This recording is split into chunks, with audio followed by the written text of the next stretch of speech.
Right. So those who are here, they can see what we talked about, but I'm not going to repeat that because we're going to repeat that. So that is basically Saeed Athar you were talking about yesterday. And your Yes. question is very good and very deep. Hmm. I'm glad you asked that question. It didn't really hit me very hard until evening when was uh, I was sitting down and thinking to myself that, what is really your question? And I realized, okay, your question is really answers a very key thing that if we are checking vmstat command of a virtual machine versus checking of a system, will it give it the Hmm. same value? It will not give the same value. It will give separate values. Yeah. And your question is, well, if it is virtual machine and V stands for virtual, then Hmm. how come? But the V here, though is virtual, but the command will still work in a Linux distro. Hmm. And if there is no virtualization, it will give you whatever it finds. Okay. Yeah. So that's the beauty of Linux. It's going to go down and get your resources and tell you what it is. All right, ladies and gentlemen, today's goal is going to be, SSH. That is a fun course. You guys are going to enjoy this. Easy class. Won't take us too long. What is Open SSH, right?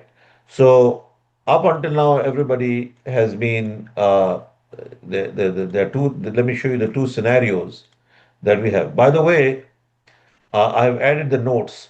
So if you need to all resync your fork. So you have a situation where everybody in this class has a laptop, a Windows laptop. Pretty much everybody is working on a Windows laptop, and this laptop is connected, right? It is connected uh, to there is a terminology we are going to introduce today called client. So in IT, and in networking, this is a very powerful word, client and server relationship. So you are the client on this end, and on the other end you have is server, right? Now we have our server over here, right? So this is the server, right? The IP address of this server, right? We are going to put the IP address of the server as 192.168.1. We can take dot 11. That was Waji yesterday. So this belongs to a student, but we can still use it because his password, I changed it to ABC. We were fixing this machine after hours. So it's working now. Okay, his IP was not 191, his IP was 11. And we did all the things we are going to do today to fix that problem, right? So I'll jump into the notes, but first you need to understand this diagram. Okay. By the way, I have greeted everybody. Assalamu alaikum and very good morning to everybody. We've got 16 people so far. Very good. We'll keep Assalamualaikum on. warahmatullahi Walaikum salam wa rahmatullah. Wa alaikum salam wa rahmatullahi wa barakatuh. Waalaikum salam. So, lot of confusion on SSH. People I've seen in the industry for years in SSH, and they get so confused with SSH. You will walk away like a pro today if you just follow my diagram and see what you're doing. So, here we have a user, okay, right, which is all of us here today.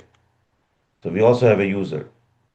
Um, we basically, what we do here is, if we look at this screen, right, what do we see? We get a screen in front of us, right, and we get a prompt C, what is it, dot users, right? I mean, let me erase this because I need this whole, right? And you see, oh, no, no. You need to understand this very carefully, very straightforward, very easy. You can teach this to anybody. In my case, my user is N Siddiq. So yours will be whatever it is. NSIDD. Okay. So now that is the prompt. This prompt is my Windows prompt. Okay. So I'm sitting in my Windows machine. Okay. My Win machine is here, right? My window machine. So we have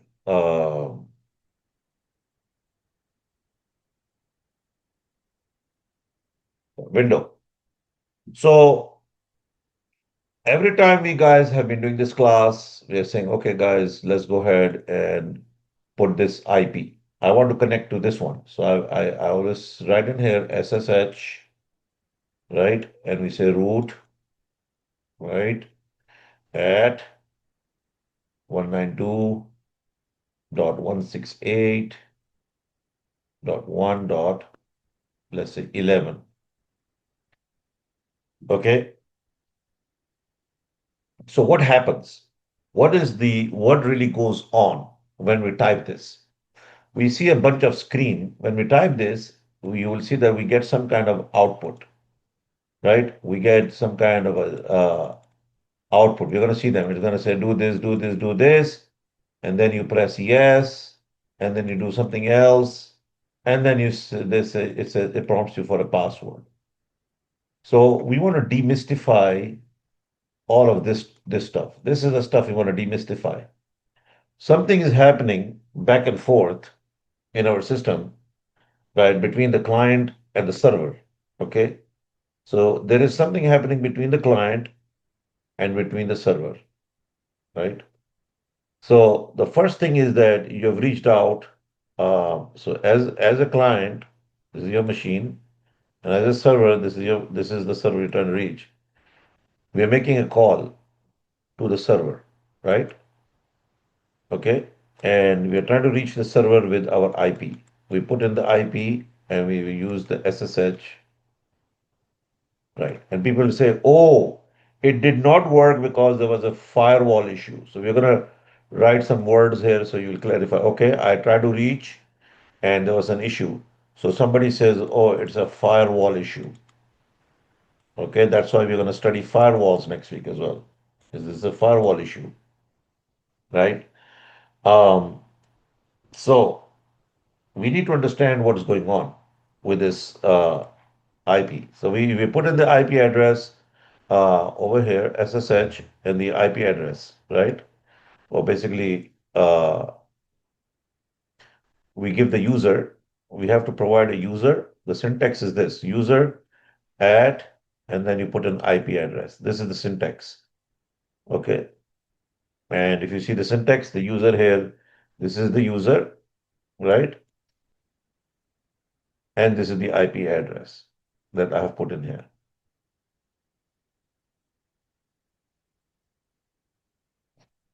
That is what I've done. So I'm plugging in these numbers directly. SSH is the protocol we're using, right? Uh, and for firewall, we will see down the line, we have firewall, we have a daemon, okay? Firewall is SSH, and then daemon is SSHD, right? Then we have a bunch of configuration files, right? Which we know are all under etc SSH. So this is basically our play field, right? And then we have some things we're going to talk about keys, authentication, and all of that is under um, a file called .ssh, right? There is a folder that we have. For example, if it is root, then it's going to be basically folder is going to be root. The path for the complete path for that is root. And let's see, uh, right? And then you'll have a dot. What does dot mean? It is hidden. SSH. And then under this, you're going to find the keys. Okay. But you're also going to find the keys here too. You're not only going to find keys in this location, you're also going to find keys in this location. And we're going to talk about this. We're going to demystify this drama that's going to happen. So the first thing that happens is you make a call.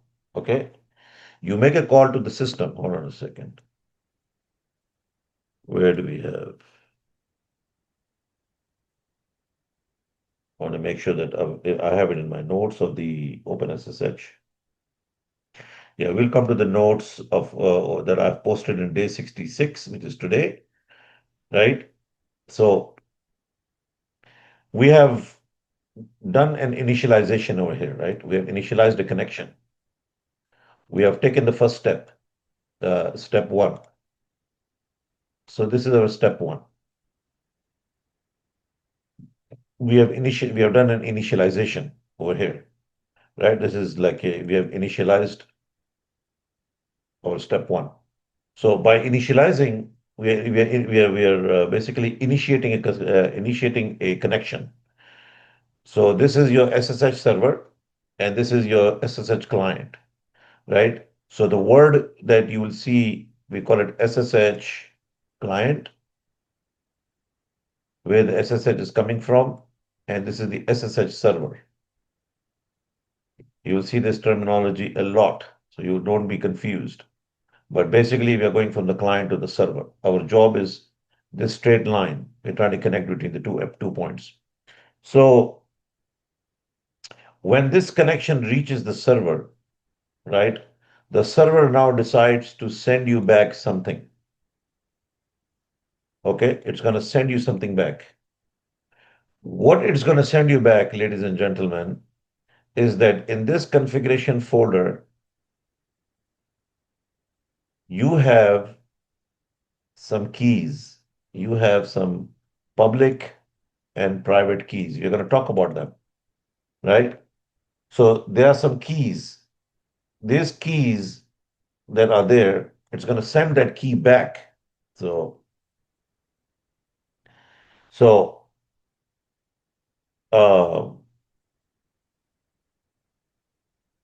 let me see if I should just open it for you now, or we can do it later on. But yeah, so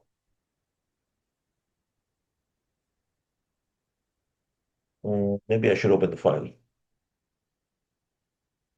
Maybe I should open the file for you.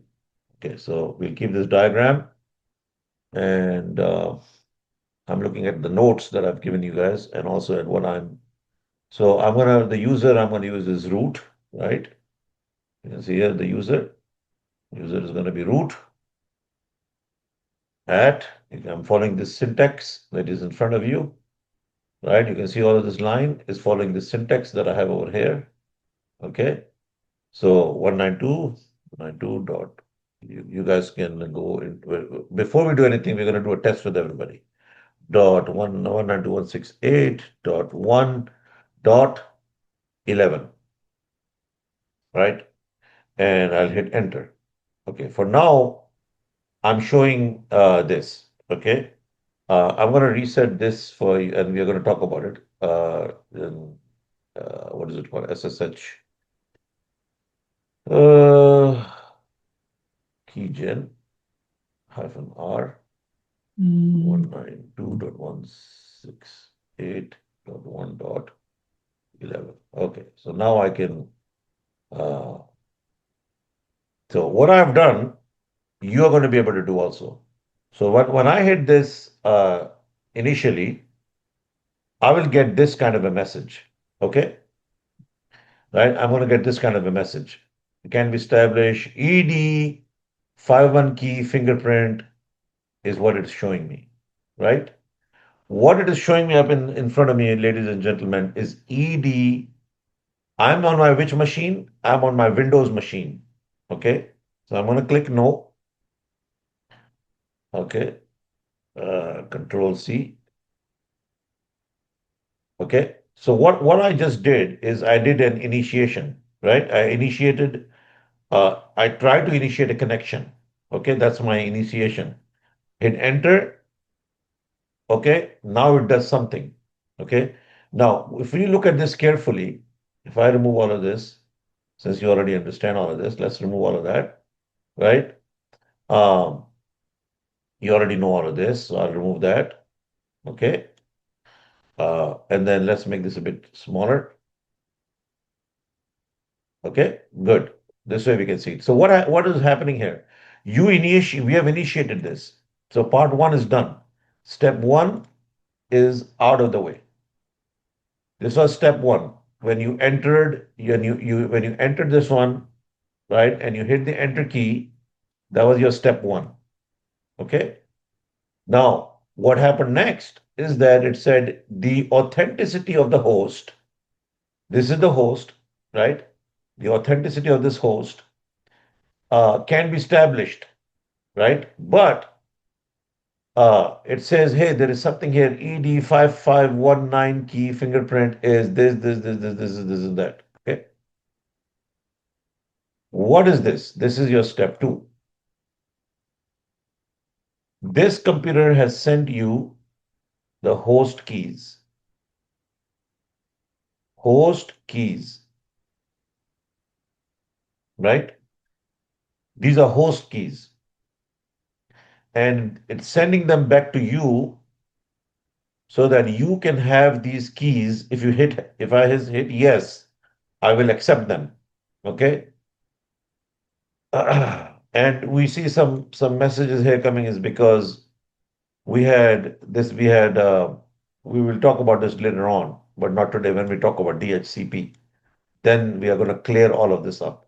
This is the topic for DHCP. DHCP is saying that the data center has DHCP is on dynamic host protocol configuration protocol is sending out IPs, taking IPs, making it this is all dynamic. But we're not worried about this. This you don't see this message in when you're doing real job, you never see this message. You're only seeing this in our case because a lot of the IPs are still floating around. In a real data center, you don't see this message at all. This part never appears. This part never appears. Okay? This part never appears. You don't have this. This part never appears when you hit enter. You'll go from here and you'll see this line. That's it. But what is this line? It is good because these are all learning tools. So you have a data center mindset. When we do the data center stuff, you will see how these will go away, right? So I'm just leaving that for now. I want you to be clear, not to be confused. Step two, you got the host keys. Where are the host keys coming from? Okay, where are the host keys coming from? Which file can we see these host keys? Okay, that's the first thing that we need to know. So where do we need to see the host keys from? The host keys, ladies and gentlemen, are located this is the server side.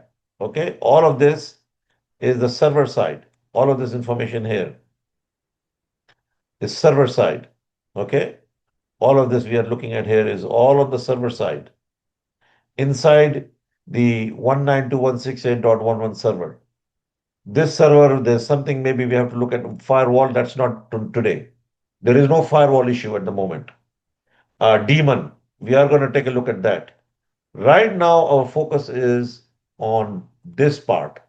The first thing this is doing is if you remove the firewall out of your mind, okay, and you remove the daemon out of your mind for now, for learning purposes, and you remove these keys out of your mind for now, your life will become very easy because that's the first file your mind should be seeing. The reason people get so confused about SSH being such a is they don't understand this process. What happened? You initiated this. Now you are looking, where is the server seeing now? What is it seeing? What is the first thing it's seeing now? It is seeing going into this file, right? This configuration file right here, which is your etc dot ssh directory, right? This is a directory. This is a directory. It's going to go into that directory, and what is it going to see? What is it going to see in that directory? So let me show you what it's going to see in that directory. Okay. So what it's going to see in that directory is, let's see, yeah, let me make this floating. So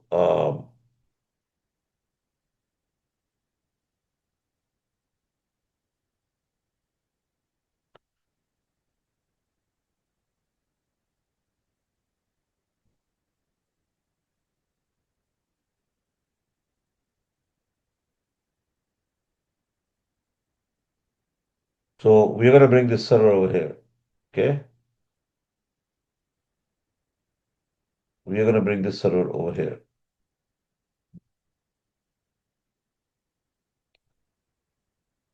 All right. Are you everybody following this? Everybody's clear so far? Yes? Everybody's good? Yes, sir. Yeah. All right. Yes, sir. So we need to understand this. SSH is very important for every system admin. It's a very easy. 3 steps we are done. We are on step 2 now. So we are almost done. Yeah, you're thinking this is very complex. Complex. It isn't. So now I'm gonna take this server that I have over here, right? And I'm on the server side. Okay. This is my server over here. Let's see. Let's make this server right. Yeah. So this is my server over here, right? I'm just taking the boundary. This is my machine. This is my server, and here I am. I'm here on the line of the server. Okay. So I'm gonna type in this server to see this file. Okay. So I'm on the server side, and I'm gonna go cd, change my directory to etc folder, and I'm gonna check under that etc a directory called SSH. And if I do my LL, it's going to show me a bunch of files. Okay. So this is inside my server, all these files. So for clarity, purpose of clarity, now that you know that this is your server, this is my server over here, right? This is my server over here, the 192. This is my server. This is my server. I'm showing you what's inside my server. This over here, we are in the client side. This big window on the left, here we are on the client side. We can also make it actually, hold on a second. 1 second here. Where we go?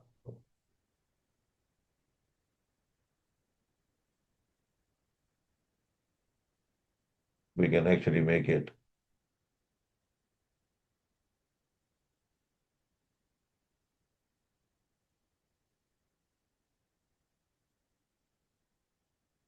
So here we are, right? We are on the server side and we are on the client side.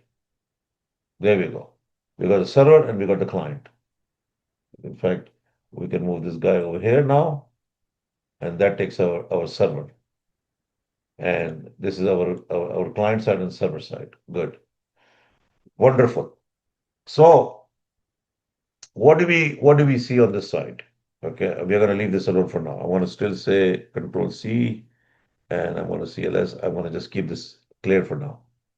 Uh, Now, what does it see? Okay, what does this guy see here? What this guy sees over here, if I remove all of this on the server, now we know we are on the server side, right? Is we are going to see a bunch of keys. And what you're going to see here is you're going to see a bunch of keys like that. There we go.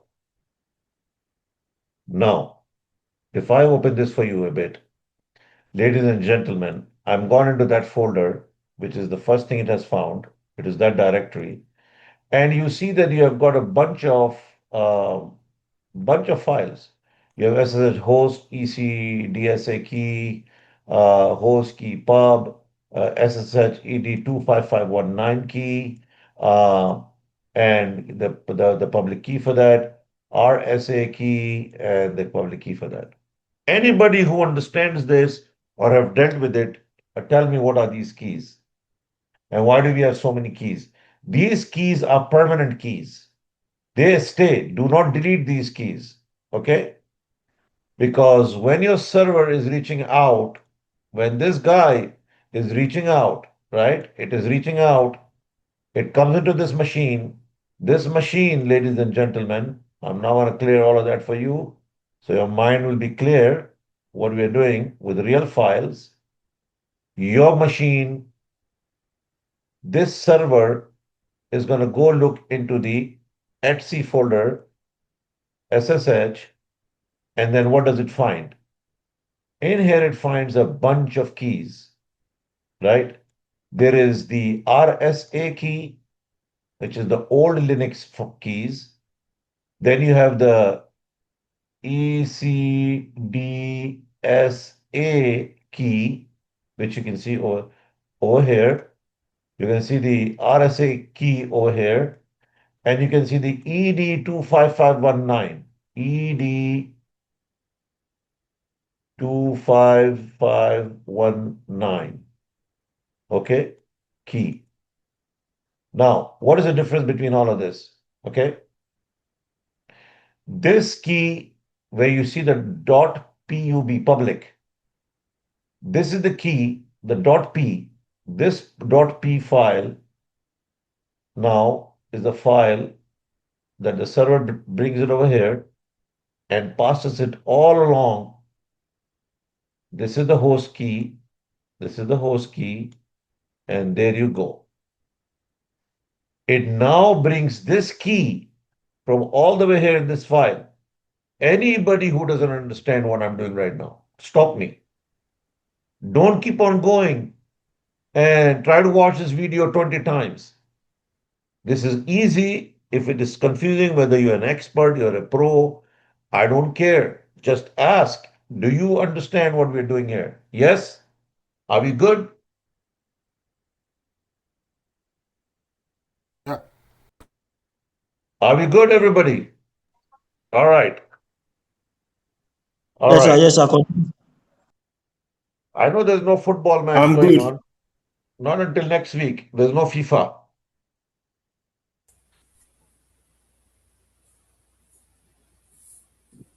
Now, ladies and gentlemen,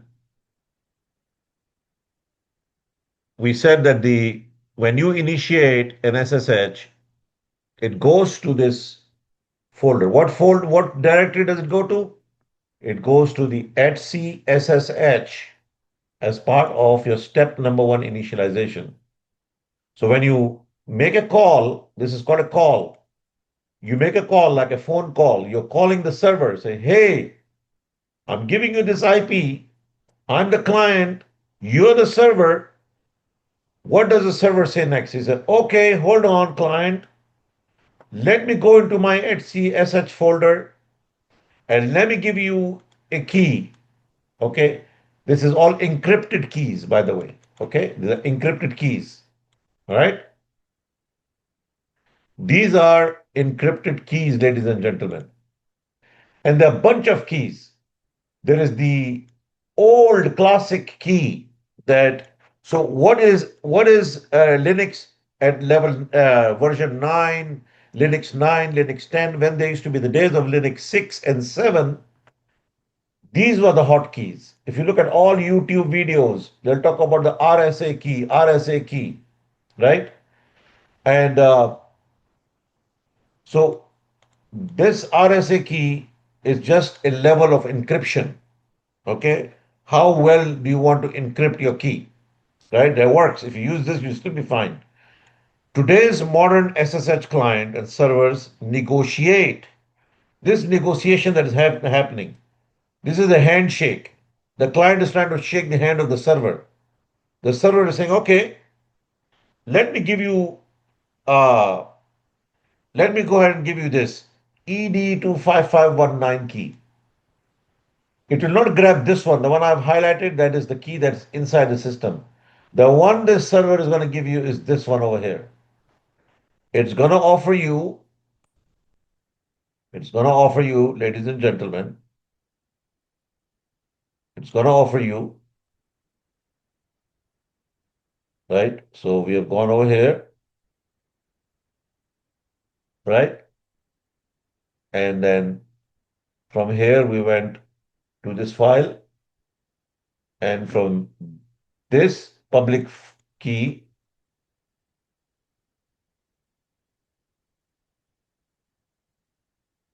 is where it is going to be picked up, right?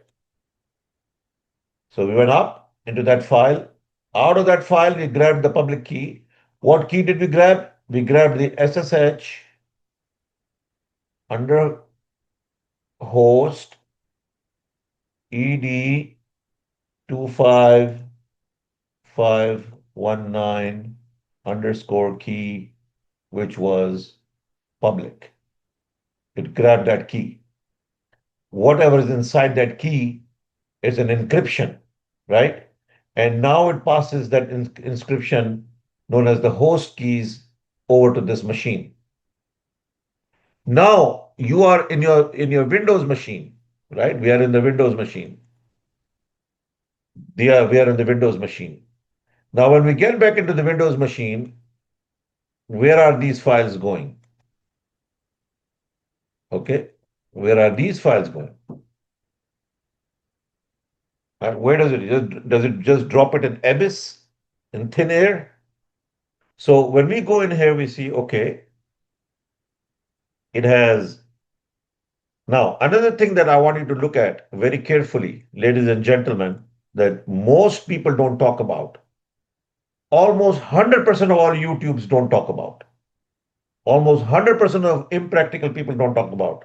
You guys should look at the permissions. Okay, look at the permission. Look at the permission of the public key. This is the public key. Why is it a public key? And this is a private key. Why is it a private key?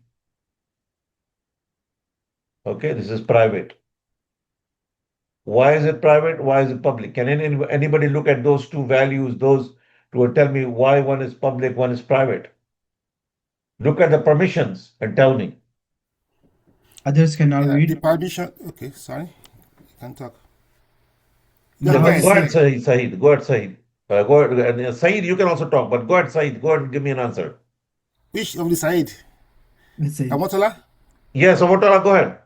Okay.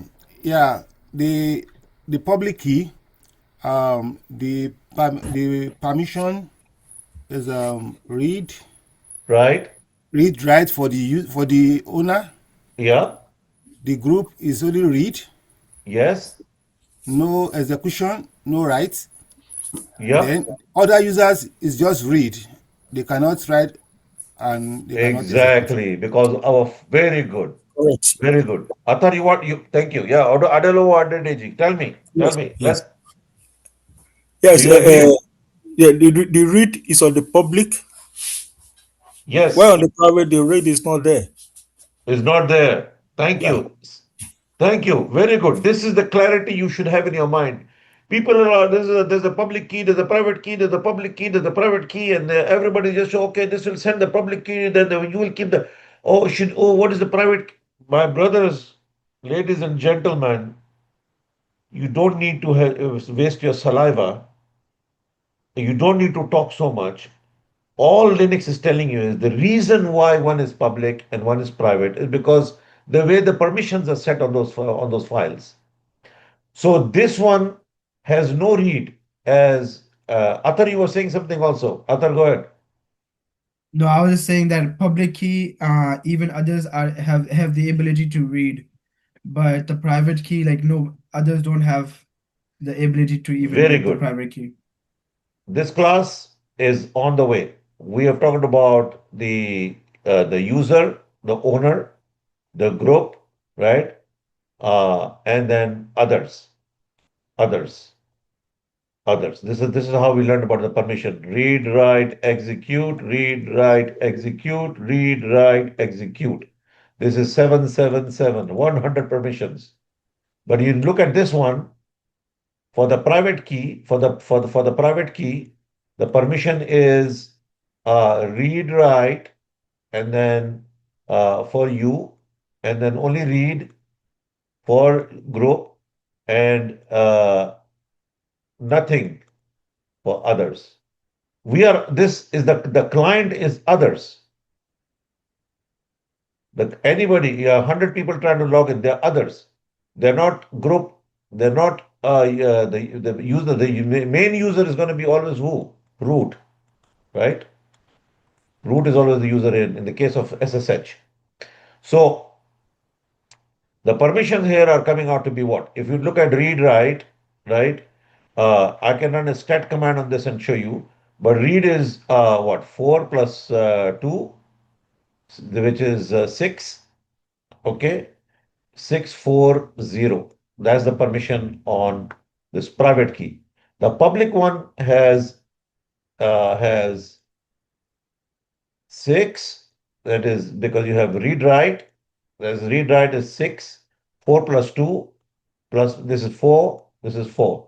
6, 4, 4. Clearly, you can see the permission. This is denied. 0. No permissions for the others. Here, there is a read permission.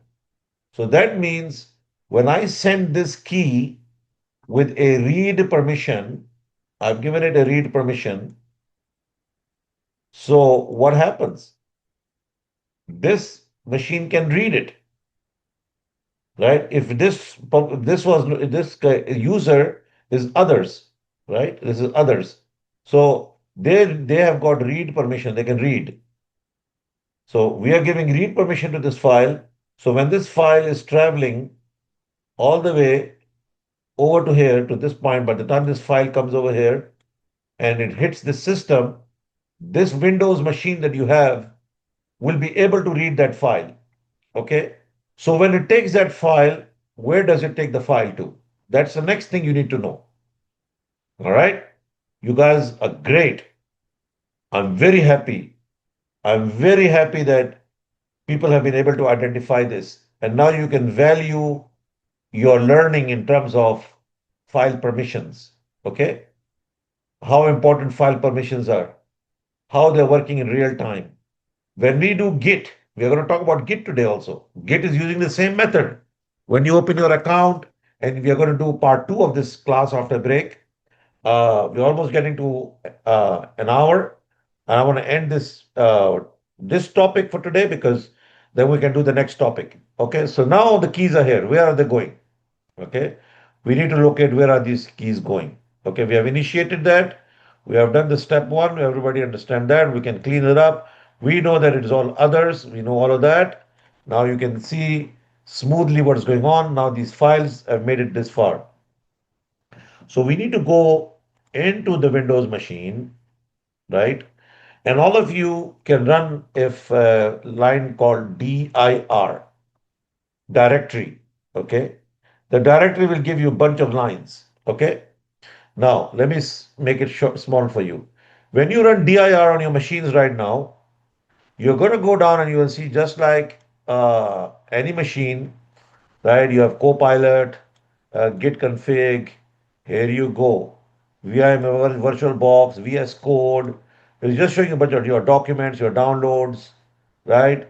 Here is there's something called uh, keys, but these are not the ones we're looking at. We are looking at the SSH. There it is, right? That's why we said this is a SSH client. Okay, SSH client. And so if we go to .ssh, we should be able to check it out. Now, we can do cd.ssh, right? Okay, let us cls, clear. And we can do dir again. And this time, ladies and gentlemen, you're going to find that there's an IDRSA, there's an IDRSA pub. We are not talking about these two. We are not talking about these two. We are not talking about these two keys. When you go on YouTube, they're always talking about the public and private key. The minute that you see the public key, 100 and 500% of confusion, not even 100, 500% of the confusion comes when there's a guy on YouTube blabbering. Oh, let me show you how SS is done. When you go in there and you do key gen, and you have a public key and a private key, and the key public key has to be put here, and the private key has to be put there.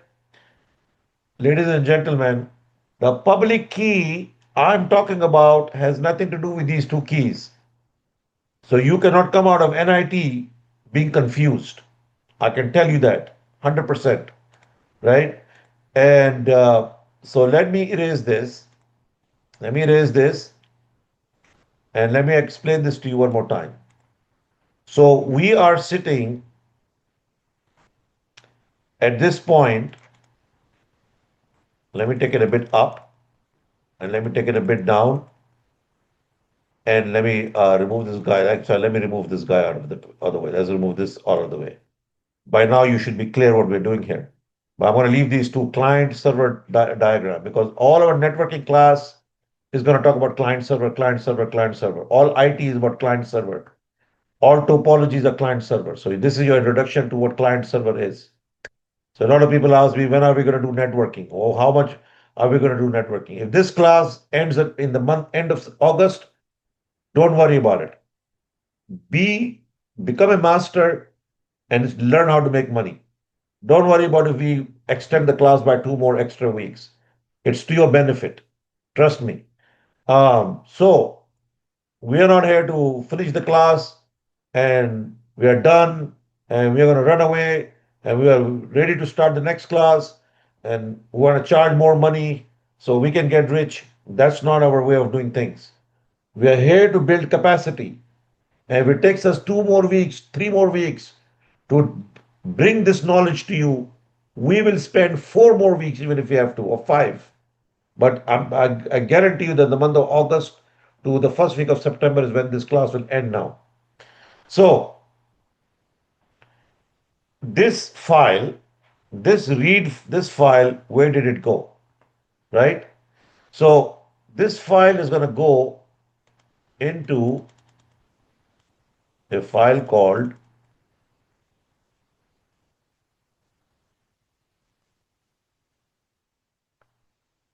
known host. Okay? So we have done the permissions, right? We have done known host.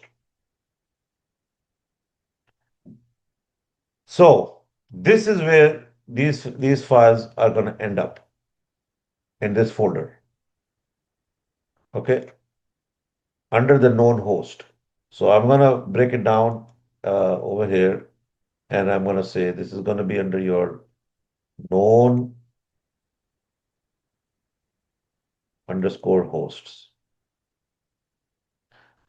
This is where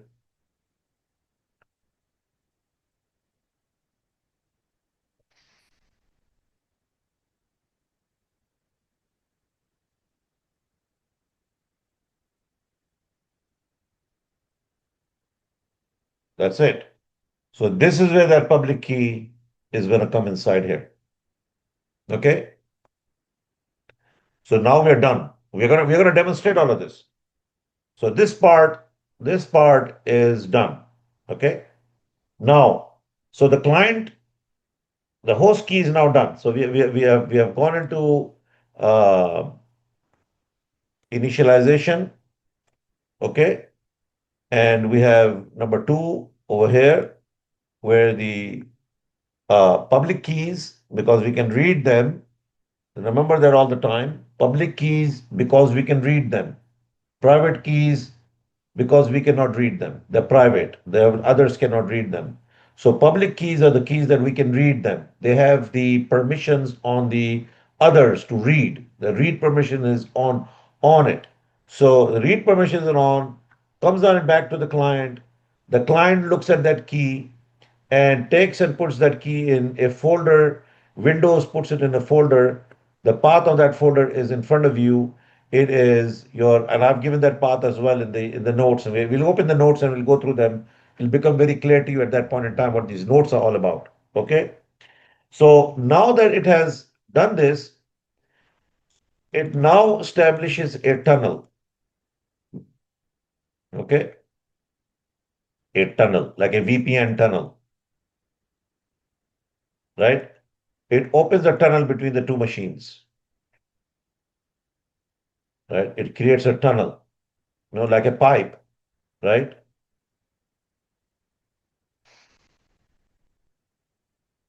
Like a pipe. So you have a tunnel now, right? So now the third thing is a tunnel is established. One, you make the call. Two, you get the public keys.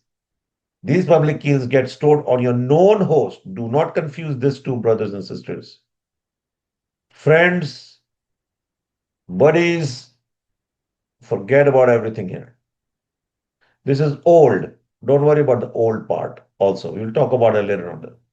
Only one thing you have to focus on is the known hosts. Host keys, the word is host. Look at that word, host. This is the only word here, host. Okay, you can see the word host, and you can see the word host. I'm sending the host keys, and they're going to be in the known host. Now that the keys are here, they're encrypted. Encrypted. Okay, no hacker can play with them and see them. Only this machine is able to receive the keys, and they're on your machine, right? So now that it is in your machine, it creates a tunnel for you, right? Now you have the next thing that happened. Uh, we are not going to talk about the authorized keys, but we are going to talk about your user credentials, uh, so what you have there is the encryption tunnel, right? So let me now switch. Let me now switch. If anybody wants to take a picture, you can take it. If not, I'm going to delete this picture. Are you okay, guys? You want to take a picture of this?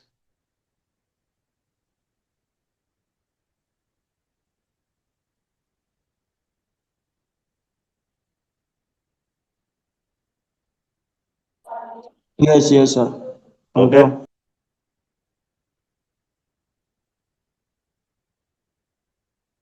All right. Now, what are we going to do here? I'm going to go here and let's see if I can go into 211 server. Let me see how the demo is going to work. If I can show you this part of the demo, it would be great. Um, let's take a 5 to 10 minute break. Let me figure out how we can do this demo. We'll take a 10-minute break and we'll come back. How's that? Sure, sir. That's Okay. good. Okay. I'll resume my recording. Okay, please pay attention and you'll be you we are I'm going to ask somebody to show us. Now what I've done is I'm going to test this out. Okay, I'm going to test it out. So now I want, because the reason I have to test it out is because we have to demonstrate one step at a time what is happening. Okay, ladies and gentlemen, in summary, we have done a very simple, I'll just put it here, I'm just going to put it here. Very simple. We have a client, okay, and we have a server, okay, and we initiated a call with our IP. And from here, the server looked at some keys, some public keys, right? And it decided to go ahead and pass those public keys back to this machine.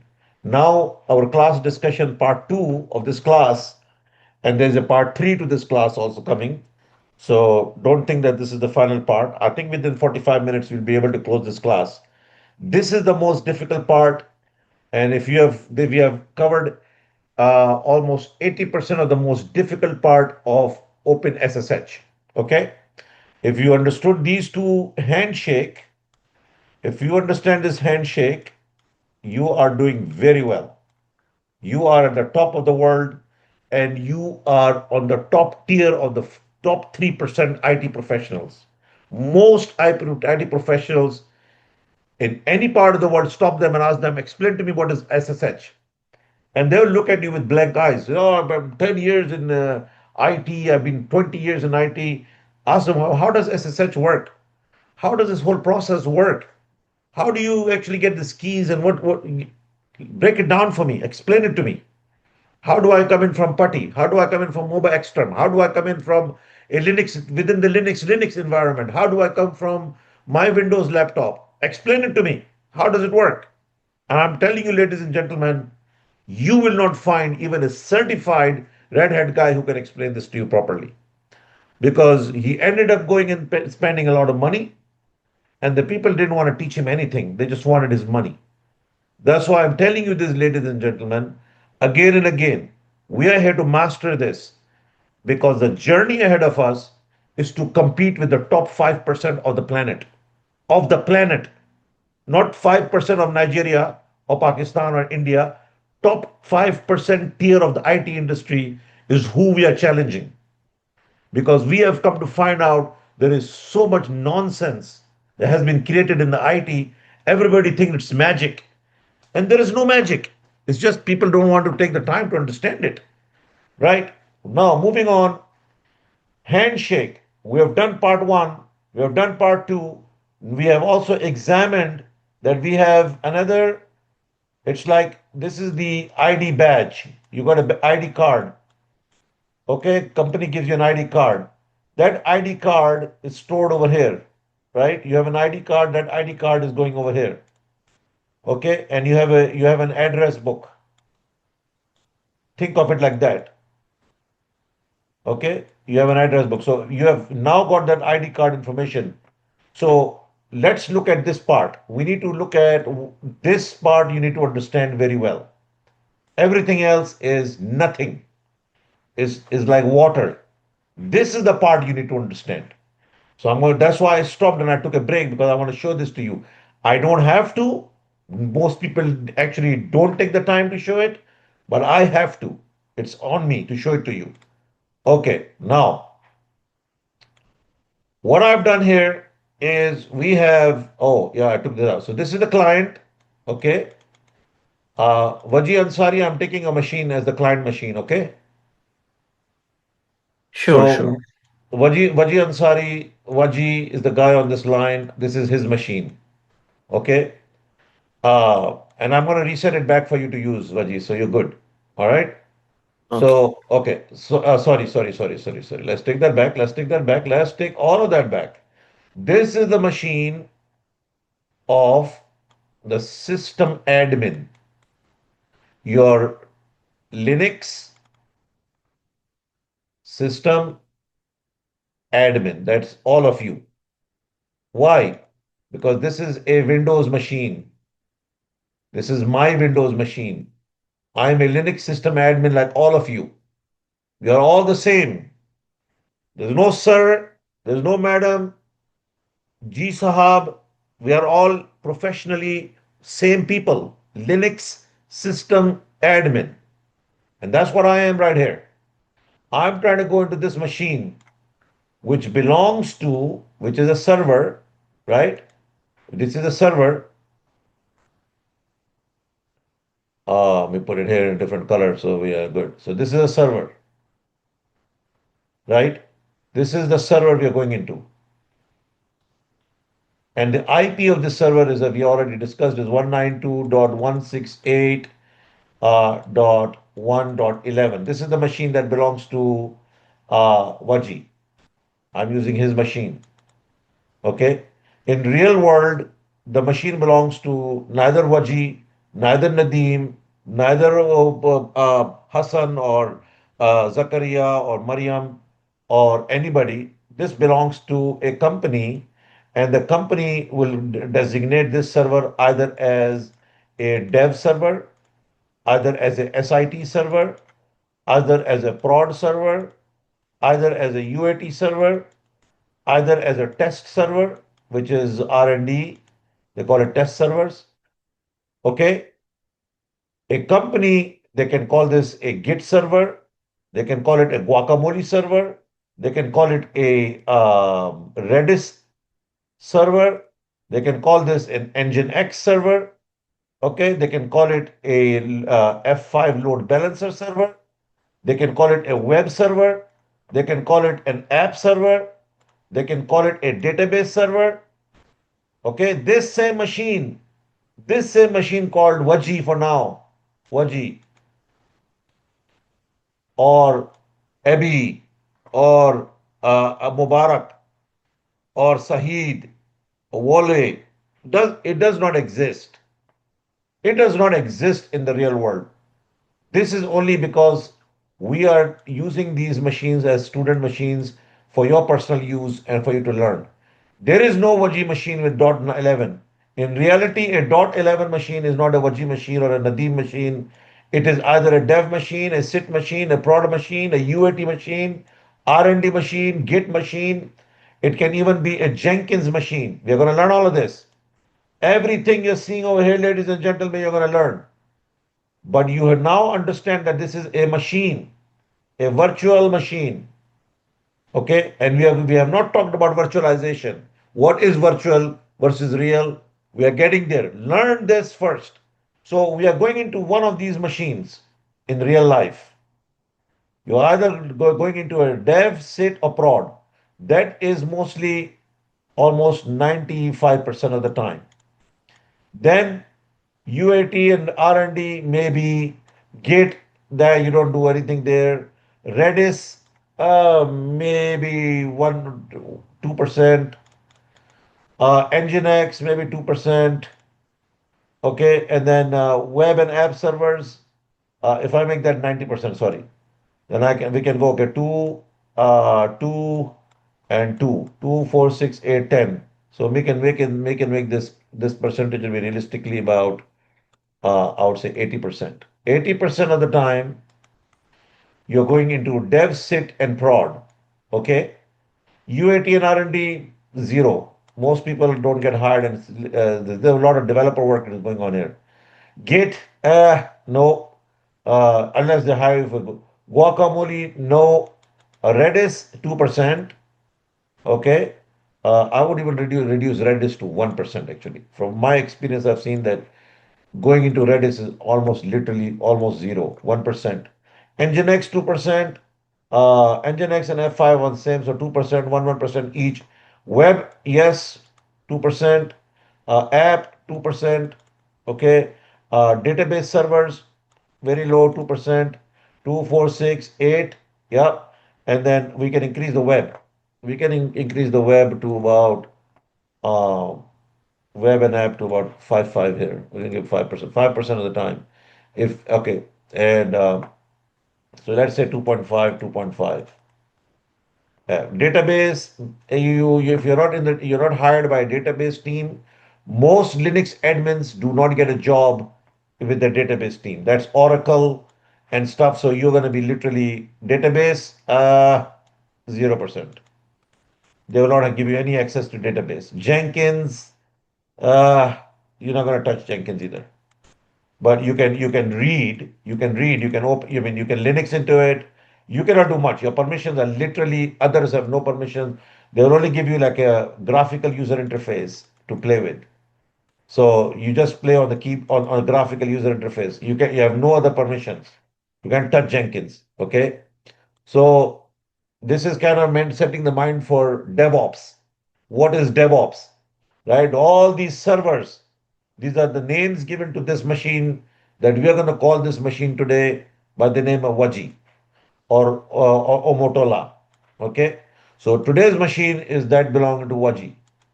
So the machine you guys are working on with your names, lab, that's why intentionally I put the word lab and then I put your name. Why? Why did I choose this by design? Because in reality, this is the one name that belongs to all of these names. Your name at some point needs to completely be removed from this because real world does not work on this. So whatever name this lab is going to be out of these 10, 20 different names. This server will have these names. You will have a dev, maybe Waji, you want to call it. That would be better. Dev. Okay. So now that you understand this, let's go back to SSH. All right. Let us go back to SSH and let me save some time and let me just do it. Are we clear? Everybody understand what we mean by machines? So I'm going into a machine, right? A machine over here, right? Which has a IP of 192.1.168.1 dot 11. Okay. And let's say that this is an SIT server. That's what it is. It's a server, right? Though right now the machine belongs to Waji for this purposes of training. and learning. Now, you should be very clear in your mind what we're doing here. Very clear, ladies and gentlemen. And this is the client, okay, which is me on the Windows machine. I'm on the Windows machine. Okay, that's me. So, ladies and gentlemen, let the show begin. So let's begin the show now. Enough of the talking that I've done. I'm going to initiate to connect to this server over here, right? That's my goal. So what I do, I hit enter. When I hit enter, right? Let's see if I can get this down a little bit where we can see everything. Oh,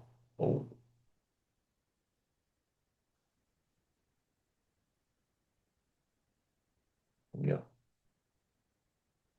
All right.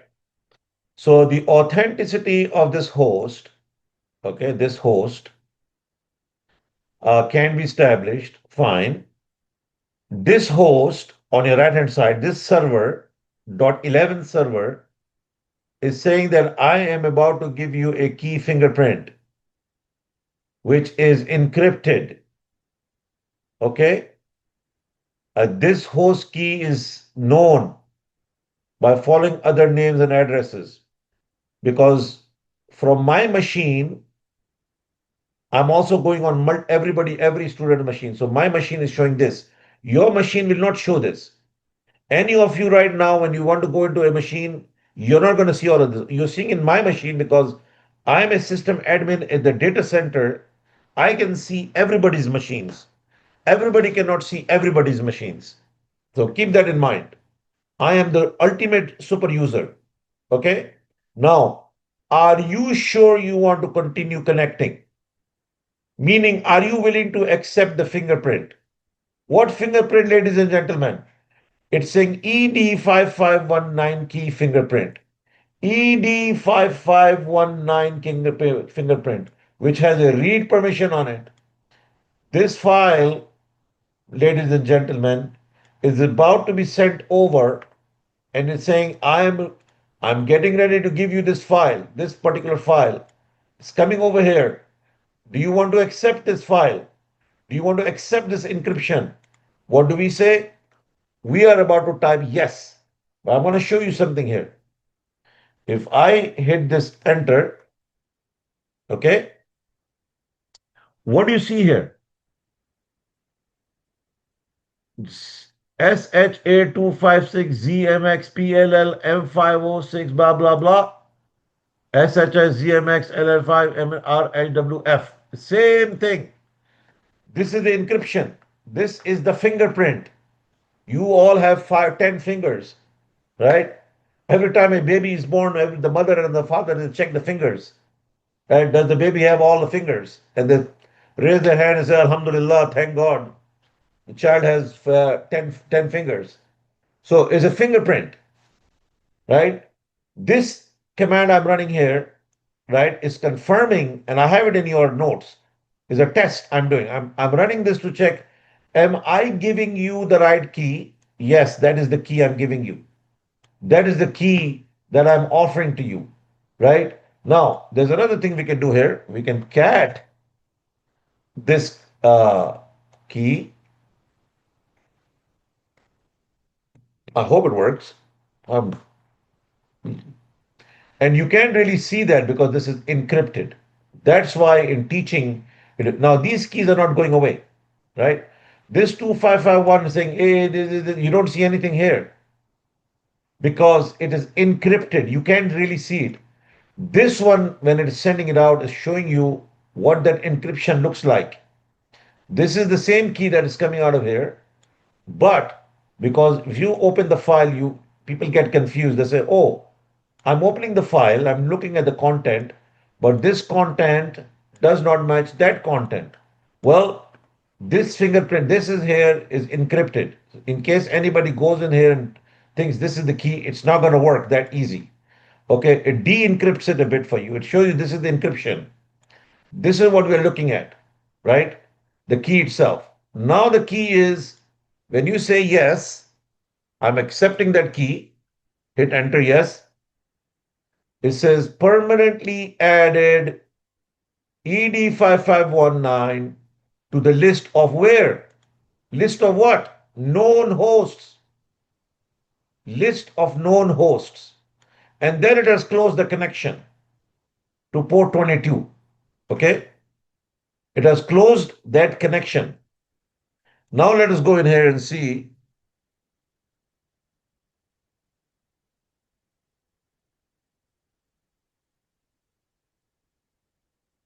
We can see that we have the known host over here, right? And I think we have a command called test.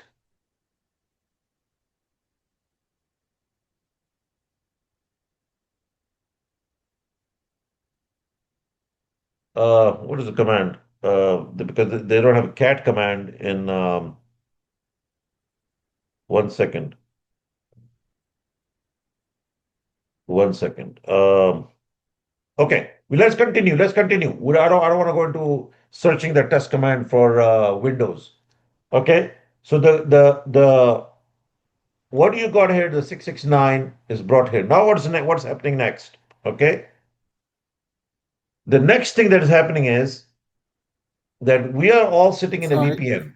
By the way, Uh, this machine and this machine is connected by the Open VPN. All of you today came through uh, Open VPN. We have Open VPN and Open VPN between this machine and between this machine, right? Between this machine and this machine. So everything that is happening right now is going through this Open VPN to here. And everything coming back from here is coming through like that, through the Open VPN, right? We are going through the Open VPN, right? Even though we are in the Open VPN and we are safe and secure, the connection has dropped. Okay, the connection closed.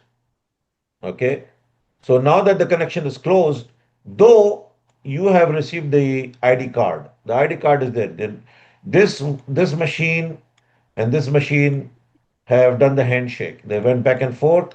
They've done the handshake. They're good. Now they have to go to the third part. The connection it has to make back to this machine. Okay. Now it has to make a connection back to this machine.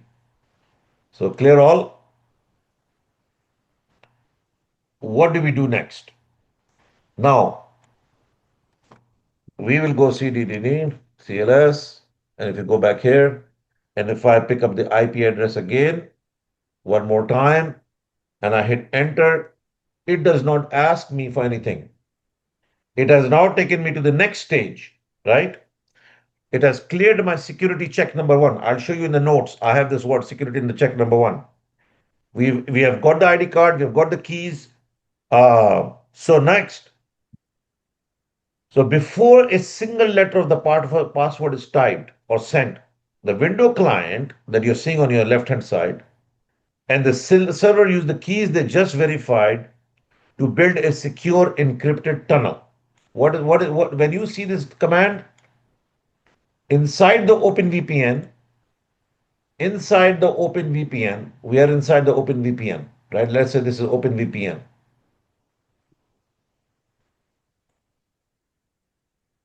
right? OpenVPN. Inside the OpenVPN, another tunnel is created. Another tunnel is created.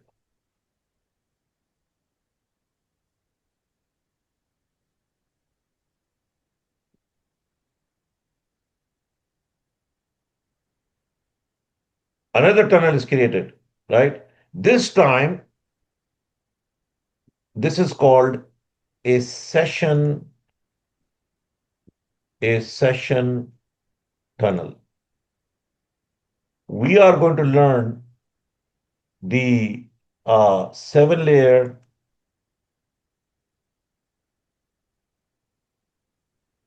model, the OSI OSI. model, when we are going to learn, what are we going to learn? Networking. Networking operates in a seven-story building, a building that has seven stories. One, two, three, four, five, six, seven story. This building is like a seven-story building. If you guys have seen tall buildings, this is a seven-story building. The topmost seventh floor of this building is called application, right? Then you have presentation, and then you have a thing called session. This is the networking thing. This word here is a network related activity. So by password, what we are saying is before you type, you're going to type something over here. You're going to type in ABC. Okay? Yeah. I have not typed it yet. But when this line appears, this when the minute this line appears, you got this tunnel created. This tunnel is created as a result of the networking fundamentals. It goes and connects a session. Wherever you'd hear the word time out. Anytime you hear this, if this word falls in your ears, your sweet ears, time out, time out, time out, time out. Which layer are we talking about? You're talking about the session layer. Layer number 5 of the model. You can never forget this. In the whole IT industry, you see, oh, your session timed out. Your session timed out. Session is a layer 5. So session is timing out. Somehow this application is timing out. It's taking too long. What is causing it to time out?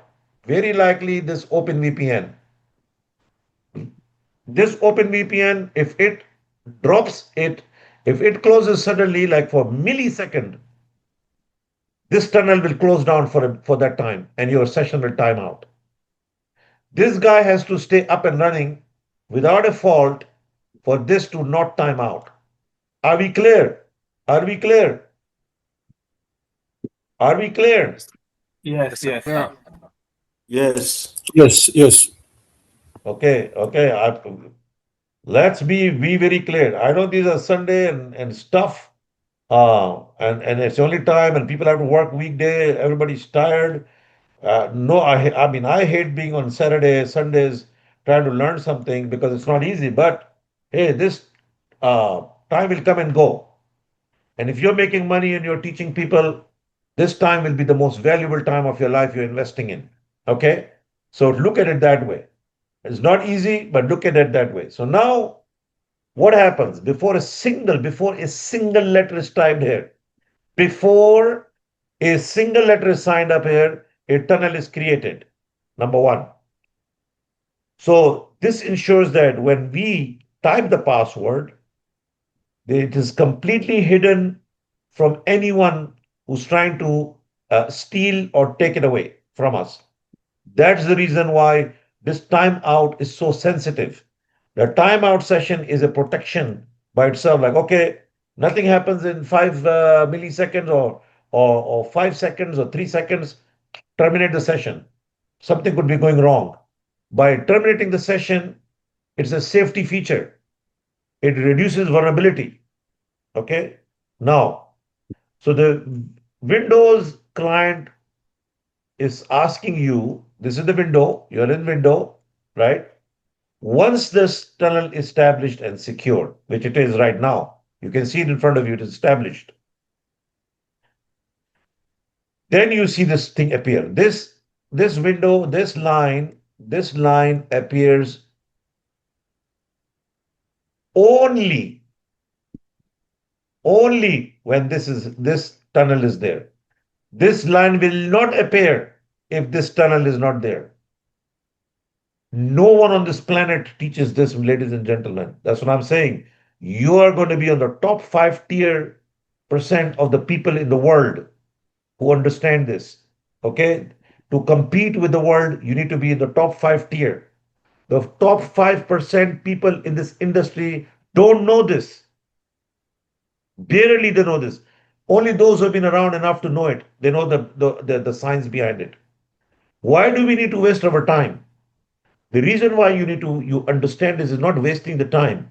You need to be able to see through the problem and know how to develop a troubleshooting mindset. The troubleshooting mindset can only be developed when you understand each line, what is happening next. What do I do next? Where do I go next? What file do I have to look next? What thing is it that is missing? What should this guy be giving to that guy and that guy giving to this guy? Where should this all be happening? So when somebody comes to you in an enterprise environment and you get a job and they say, oh, the authentication is not working, your first mind will be, okay, is it a session timing out? And believe me, if you're sitting in a meeting, people will look at you like, yeah, hey, that's a smart question. Session timeout. Yeah, that could be one reason. Can we talk to the developer and see whether this application is timing out? You may have solved a huge problem that most people didn't know how to solve. They were thinking, let's go to the code, let's go to the program. You came up with your mindset that the session times out. Maybe the password before the line appears, the tunnel is weak, right? So I'm building in you a troubleshooting mindset. Okay, that's what we are doing here. We're not worried about, oh, you cannot run OpenSSH. If I didn't teach you all of this and I just showed you the keys go from right to the left, let's start and doing some exercise. You're done. For the rest 5 years, you will waste and you will never get to the bottom of OpenSSH. Never. I've seen people struggle with OpenSSH, right? So now, when this line appears, only when this appears, this tunnel appears one, and then this line appears two. Now that line has appeared, what do? We are going to uh, put our password, right? So if we go in here and we put our password ABC, we don't see the password. We don't see the password. Why? Why don't we see the password? Okay. Why don't we see the password? Because there is a command all of you have been reading called echo. Echo hello world, right? You're seeing that all the time. This is called, this is a protection feature, right? Where the echoing characters are suppressed. We are going to learn this in bash script.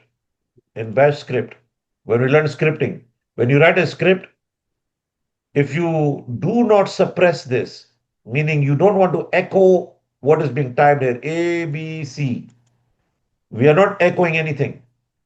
That's why when you're typing ABC, it does not get echoed onto your terminal. We are suppressing the echo command. We are not letting it echo out. It is not showing you the password so that maybe somebody is stealing your screen. Some hacker is looking at your screen. They can't get your password. They think maybe when you type your password, they'll get your password.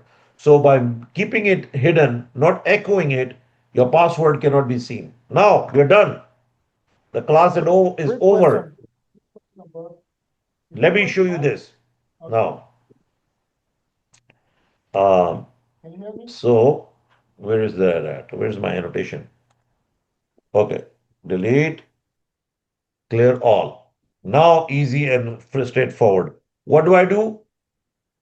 I go ahead and type my password, ABC. Connection closed. Why did the connection close, ladies and gentlemen, when I typed my password? What happened? I'm out. Session timed out. Session. I hope everybody is hearing the word session timed out. That is the answer. Yes. If you didn't get that, we're going to waste a lot of time in networking because people love to learn. How many of us have learned 7-layer OSI model? Oh, the physical layer, the network layer, the session layer, this layer. What is the point of memorizing it when we don't even know where it is used? This is the where it is used. Session timed out. There's a timeout. Too long. Yes. Okay, let's try Yes. again. ABC. I'm in. Congratulations to all of you. I'm inside that machine now, right? I have Yes. successfully connected to the machine. Now we are going to do part two. Let us see. I want somebody to share the screen that can go into Waji's machine. Actually, Waji, this is your machine. Okay? Are you there, Waji? Yes, sir. Okay. Maybe busy. Maybe somebody's at the restroom. Who wants to share the screen?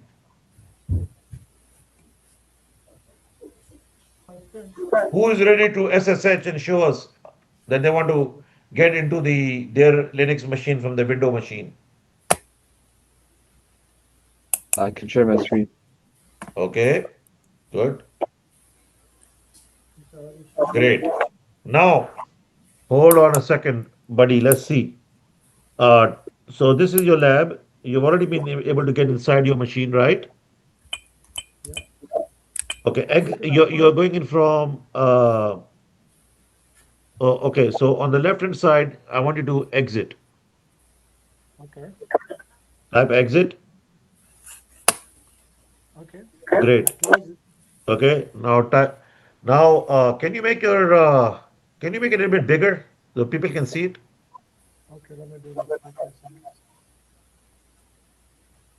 I mean, if we are sitting in a meeting, it would be okay. Good. I can see it now. Right. Now, can you do CLS? Clear your screen. No, CLS, S as in Sam. Clear command is only for Linux. This is for Windows. Yeah. Okay. Good. Now, I wanted to type a. Let me give you this in the chat. I don't know if you can grab it or not. Let me give you this in the chat.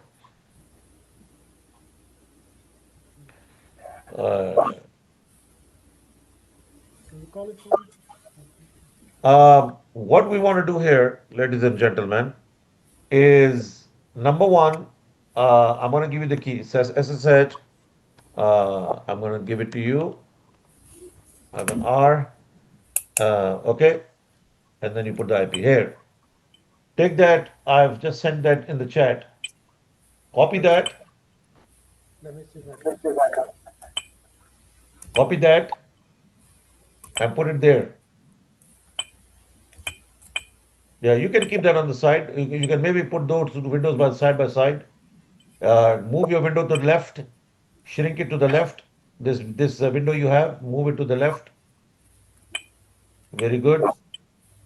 Sure. I'll put a video on how to do your window, how to put windows side by side. I'll put a small video, or I'll request Bilal to do it for us.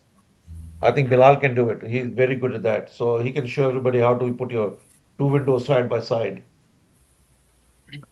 Okay, there you go. Yeah, and your window on the left.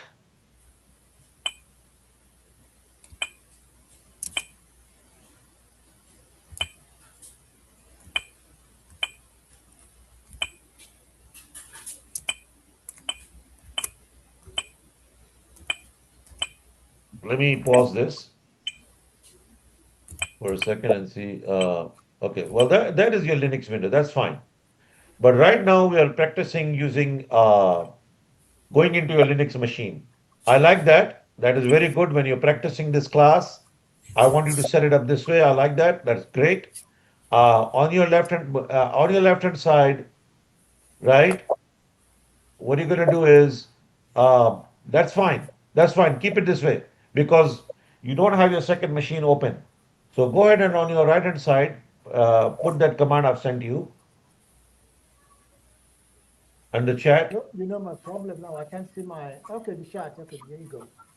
What is that?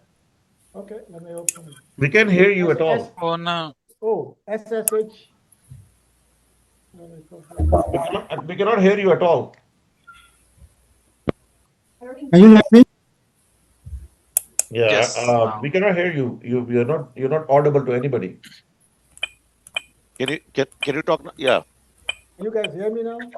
Yes, yes, I can hear you. Okay. Now, great. Can you see what's in the chat? hyphen yeah, keygen. Sorry, that's a mistake. Sorry. Let me give you the right one. SSH hyphen keygen minus capital R. Type that. Go ahead and type that in your machine.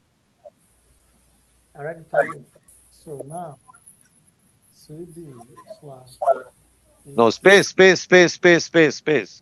CD space / etc / SSH, hit enter. Now do the listing. LS space hyphen L hyphen L. Enter. Do, how many keys do you see there? You have the RSA key, you have the ED25519 key, and you have the ECDSA key. Do you see all the keys at the bottom? Those keys are not going anywhere. They will always be there, I don't know how to do it. Not just on me. right? So everybody should just understand this first part of the equation, okay? And we have done this very successfully. All of you, when you see the yes, before you press type yes, for the purpose of learning this class, I want you to take your eyes 2 lines above, look at the fingerprint and the key, and ask yourself the question: oh, what is this key? Oh, the remote server is giving me a key, a fingerprint, a file, that is readable by my Windows machine. And so once I say yes, I'm accepting the file. Once I accept the file, it is going to open a tunnel. It's going to ask me for a password. The password, I cannot see the password in Linux. And when I type the password, I'll be connected into my machine. You have mastered, learned SSH with password. Now we need to know how to connect without password. That is part 2.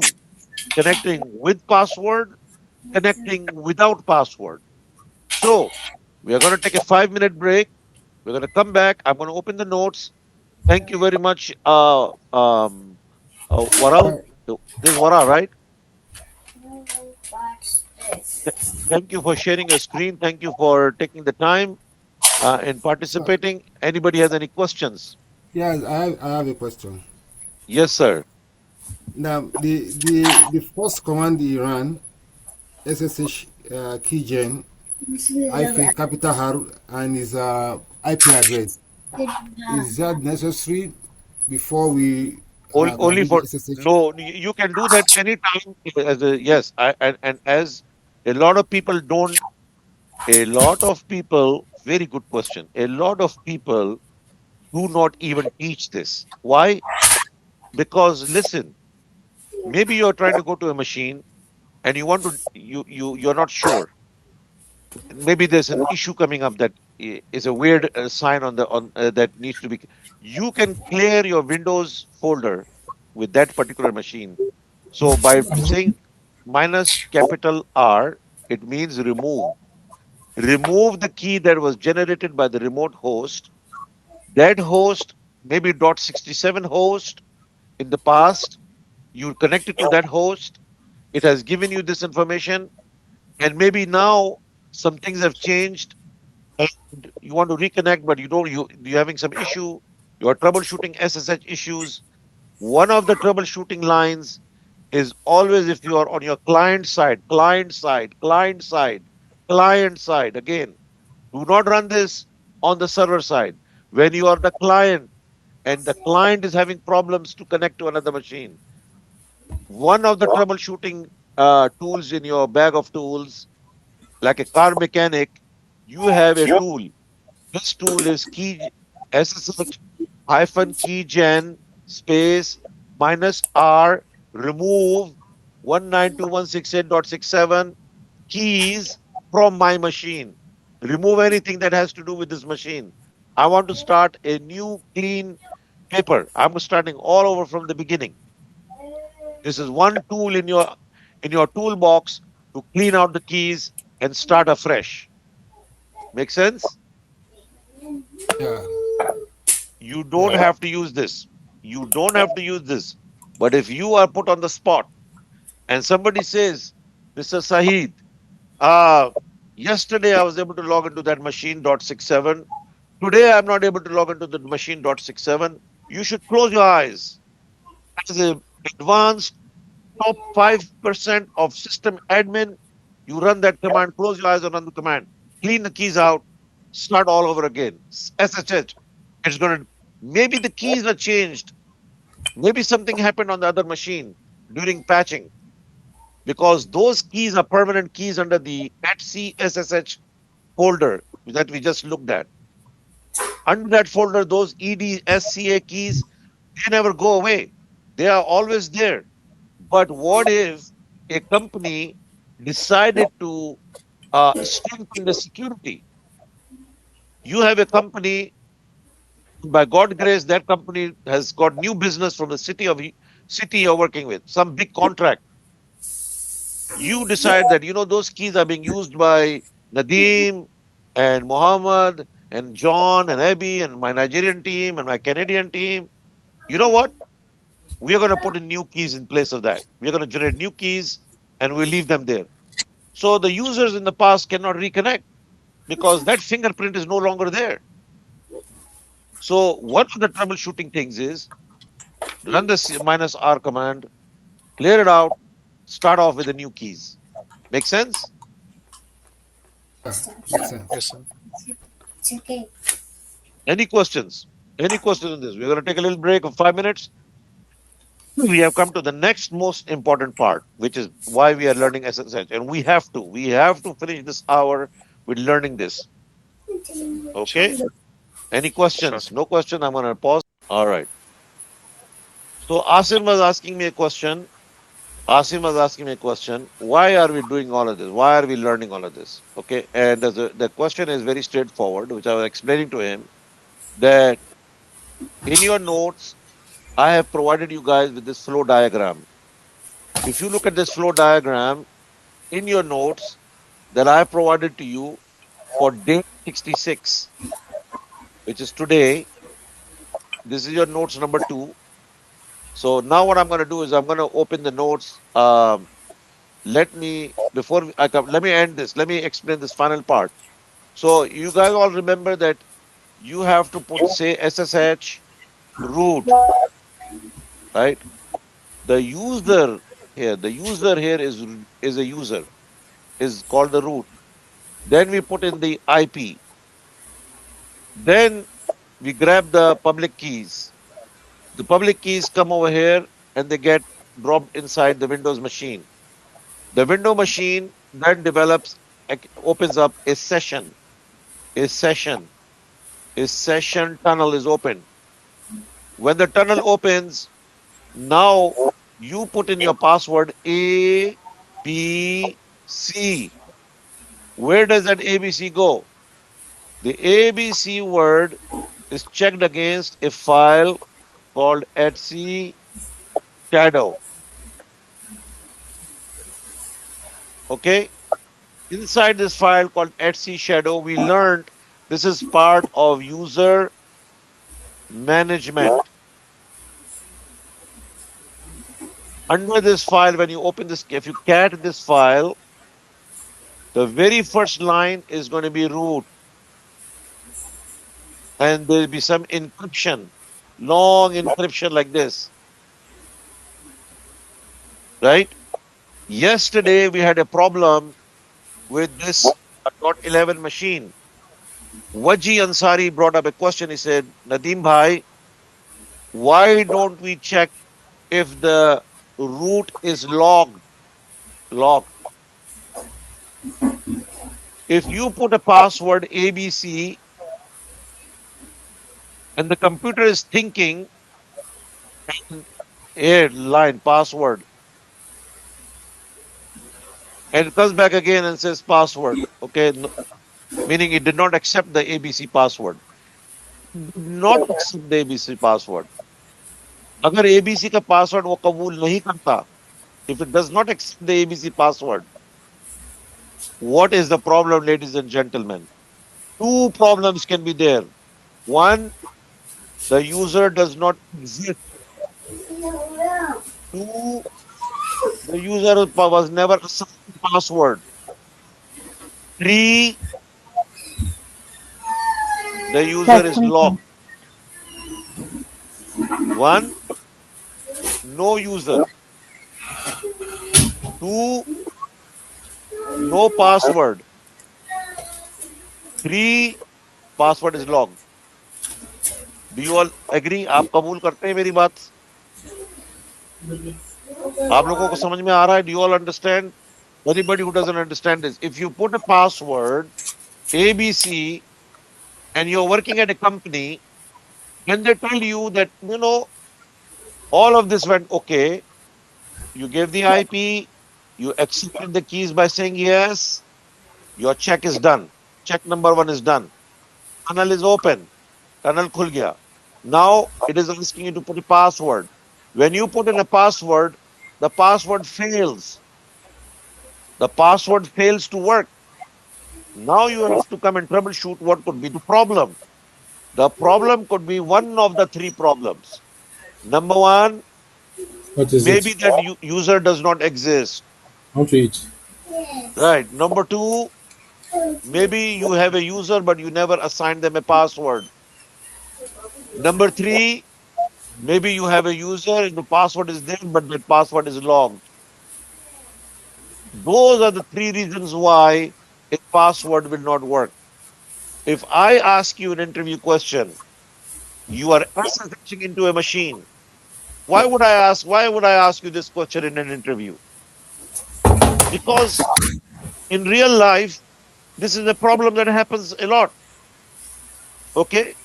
People are working for a company, they leave the company, they've gone, they come back as a contractor after 2 months. Now the guy says, I'm putting in my password, it's not working. Well, you are the system admin. You are the system admin.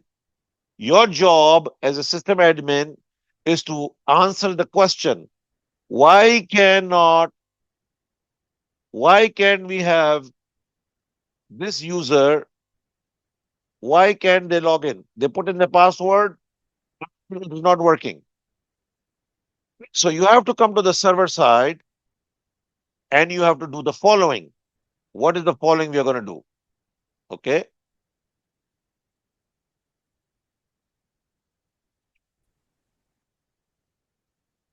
Vaji, I'm using a machine still.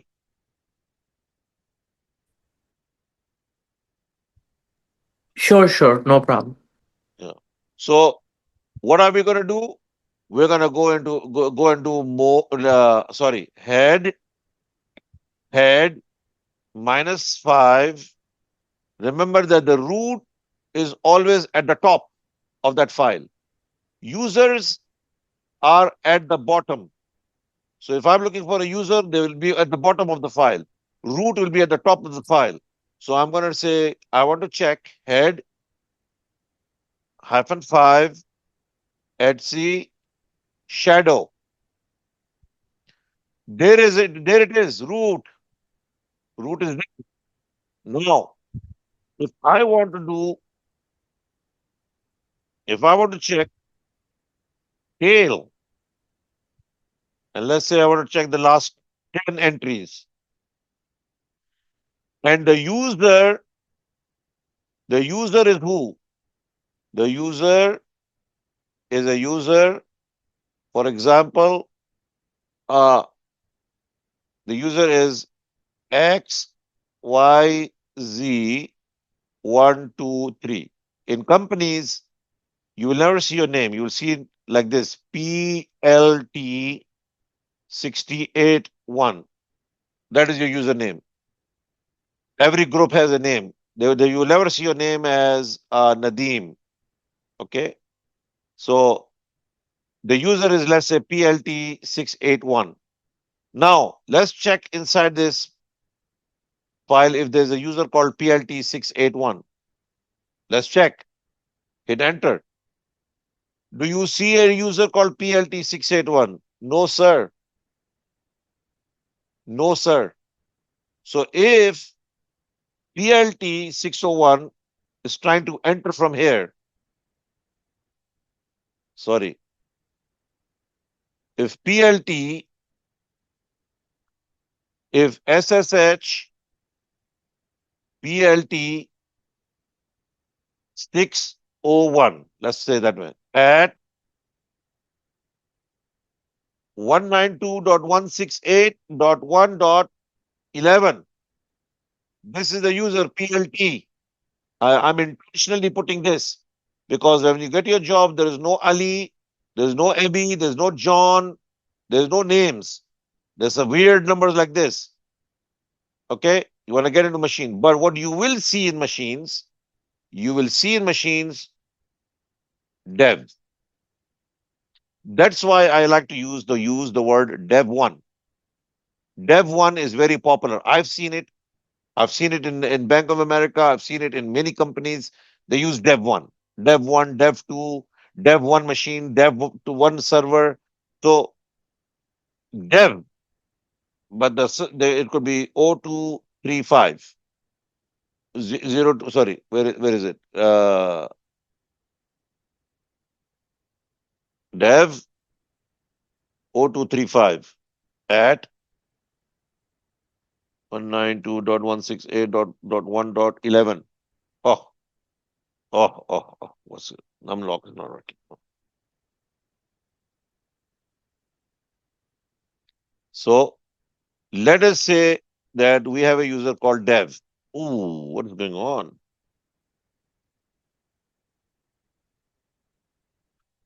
My insert is on. Okay, sorry. Oh, still. Okay.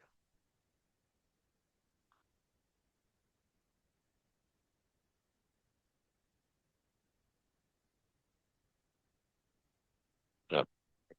I said hit enter. ABC.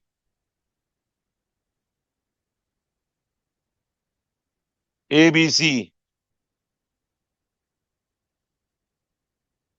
ABC. Why? Why is this not going into this machine, ladies and gentlemen? We don't have any user called dev. What if we created the user dev? User add hyphen u 2000 is the ID dev. Okay, we'll call it dev1. Now, we have created the user dev. Okay, how do we know the user dev is created? We can go into the tail command, right? And we can look at the password file to see that the user dev is there. But did we give him a password yet? Yes or no? No. Not yet. Not yet. Not yet. Let's check it out. Do you see dev1 here? He doesn't actually even have a password here. He's there. There's something showing two lines. One line is to show that if you see only one, it is logged. One, he doesn't have a password. You see these two, we talked about this earlier. You have two hyphen hyphen. Now, if I try again, and I said, okay, dev wants to go dev1.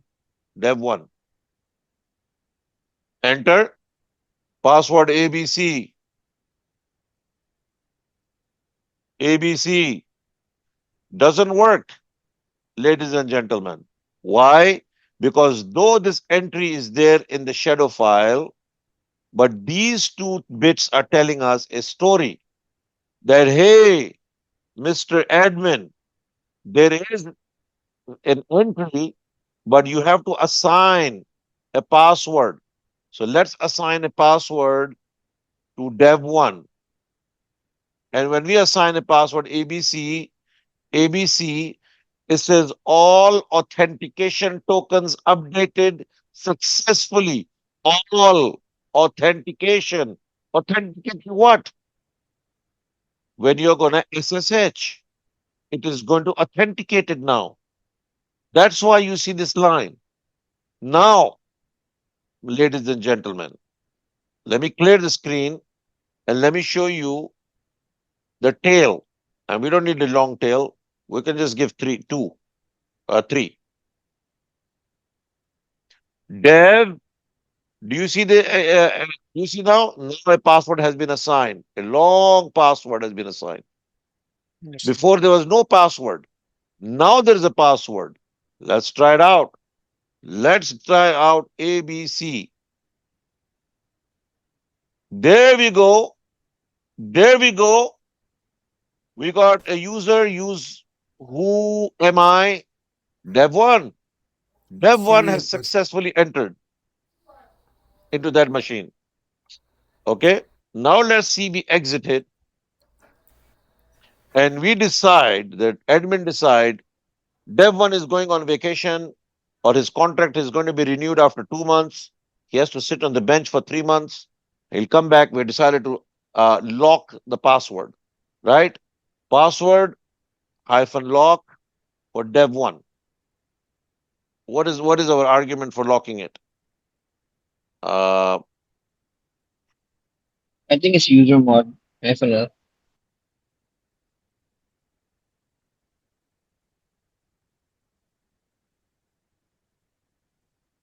Hold on a minute. Let me find out. I haven't logged anybody's passwords. So I honestly I think don't, it's I user don't. mod -L. Okay. Okay. Uh, user mod hyphen L dev1. Very good. Thank you very much. Thank you, sir. User mod hyphen L. Okay. There is, I think in modern Linux,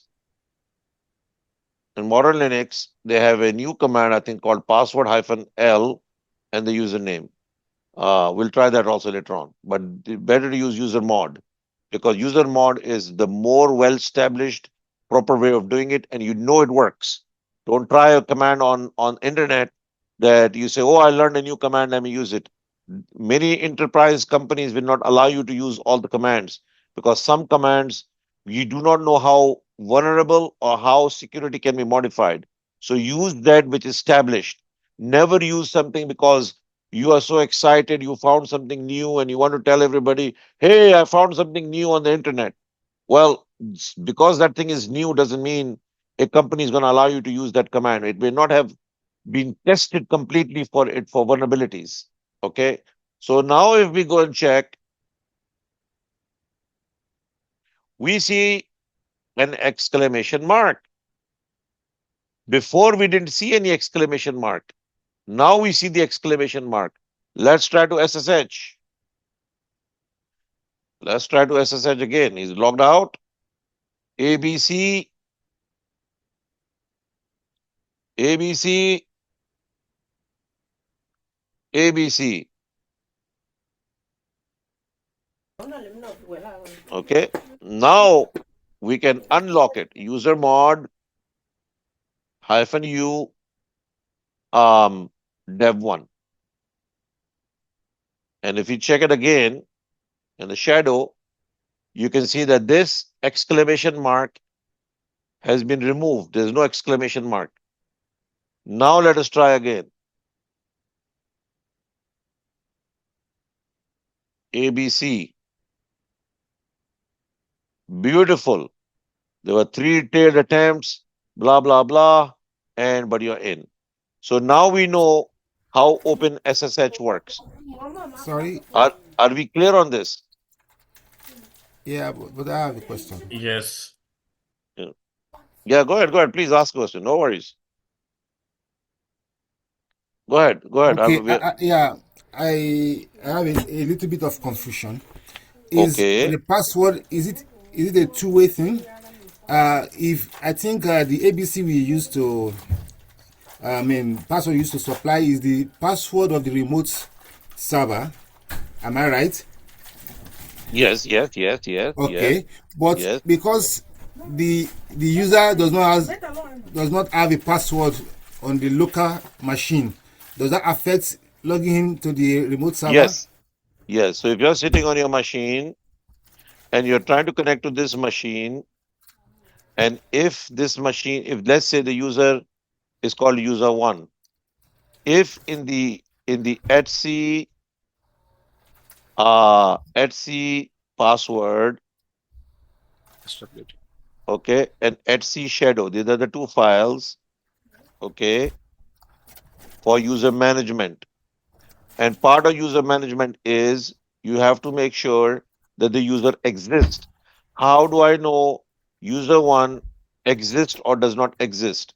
If I cat this file and I run this one, I'll be able to see if this user exists or not. If the user is not in this here, he's not in here as well, because this file gets created first, then this file gets created second. When you say user add,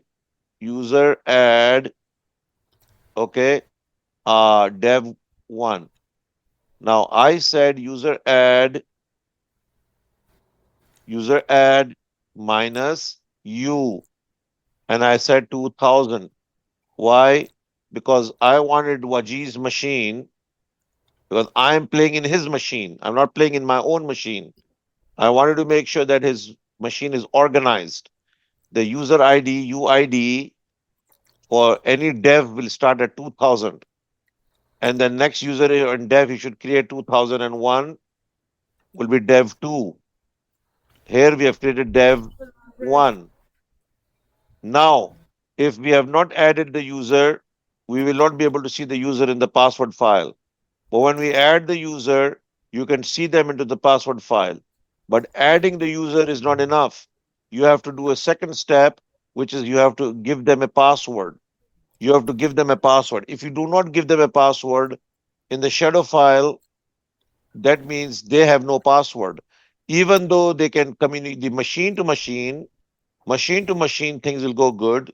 When you sit down on your Windows machine and you say SSH and you say user one, right, at this machine, right, it's going to come and give you the keys back. It is not going to look at the etc file, because when you type in SSH, it is not looking in this file. SSH is looking in the SSH files. SSH is worried about its own self. When you do SSH is going to look for SSH files, files that are related to SSH. It will not look at any of these files. It will initially go from machine to machine. And from machine to machine, it will say, okay, I got the fingerprint and the keys. I'm okay. Machine to machine, we are good. We are ready to do business. Now, user to machine. User to machine. When we come to user to machine, we no longer have the yellow. From user to machine, we have become green. We are now in a different layer. We are saying user to machine. In that case, I have to look at user management file, user management. Okay. So I'm going to be looking at files that manage the user. And those files are user password, and the best files without wasting any time and energy is for you and us to look at where. Where are we going to look for it? We're going to look for it in these two folders. Here you go. If you look at these two folders, that's where you're going to find everything for the user. So there are two levels of communication. Level one is machine to machine, and that is SSH. Level two is user to machine. When the user needs to be authenticated by the machine, it looks into these folders to see if that user exists. If the user exists, then the user is able to come into the machine. Does that make sense? Yeah, I think I need some clarity more. What I'm saying is, I am on my local machine. I want to connect to the server remotely. So Yes. is he going to check my password on the remote server or on my local server? No password is checked on your local machine. Okay. So what the confusion you are having now? Let me tell you where your confusion is. This is your window machine, right? Yeah, This is your window machine, right? yeah. On your window machine, there is no need for password. You are typing the CMD command. The CMD command will open up a window. and it will give you a prompt, right? Yes? Yeah. Yeah. Yeah. Is it asking you for password? No. Okay. You are on your machine. Machine. Machine. Your machine, when you put the word SSH, okay, you're putting this is the machine. You're using a protocol for machine to machine saying, check, this is what I want to do. I want to SSH into this machine. And if I want to SSH, it means I must check the SSH files, right? Yeah. SSH is machine to machine. It will check those files under the SSH. It will find the fingerprint. It is going to return it back to this machine. So this machine will receive a fingerprint that now this machine and these machines can talk to each other. So let me remove this. Let me show you this. Let's remove all of that. Let's remove that. Let's remove that. Okay. Now you are talking to this machine. You have established a connection. Okay. You're done with the SSH part of the business. Part two comes the password. When you are asked for a password, this machine doesn't care about the password. You are trying to get into this machine. Okay. This machine is not trying to get into this machine. It is this machine that is trying to get into this machine. So you don't need a password. You need the password of this machine. You don't need any passwords on this side of the Windows.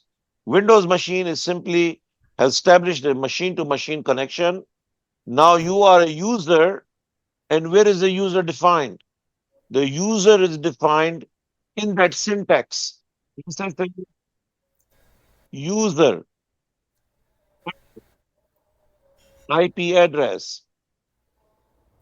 When you ran this command, you have taken care of the SSH part. Done.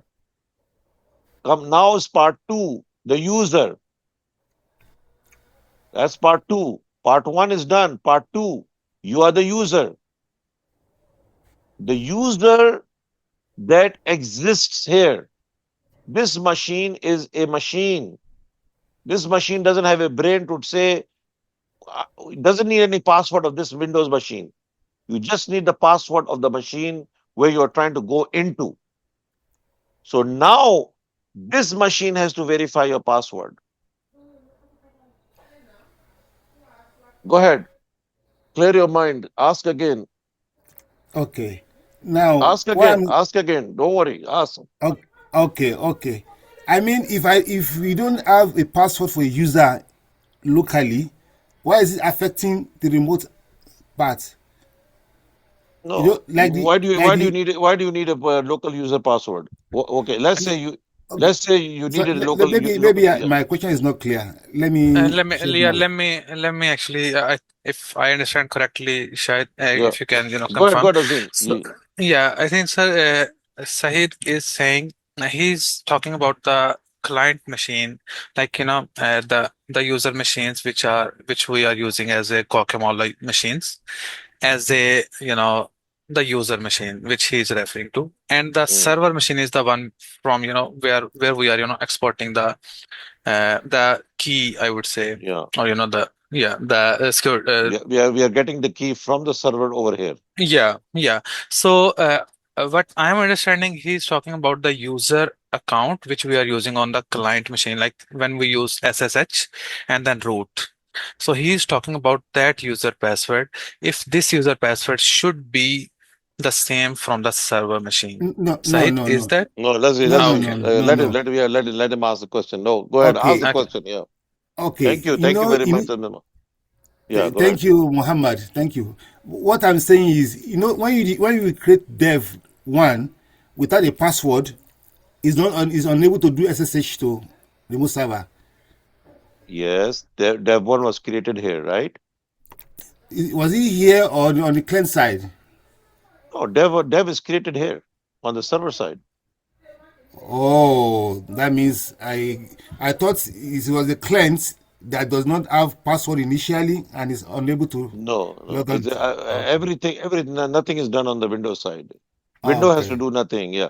So Okay. see if we replace with the root, I can replace this with dev1 because root exists, but dev1 did not exist.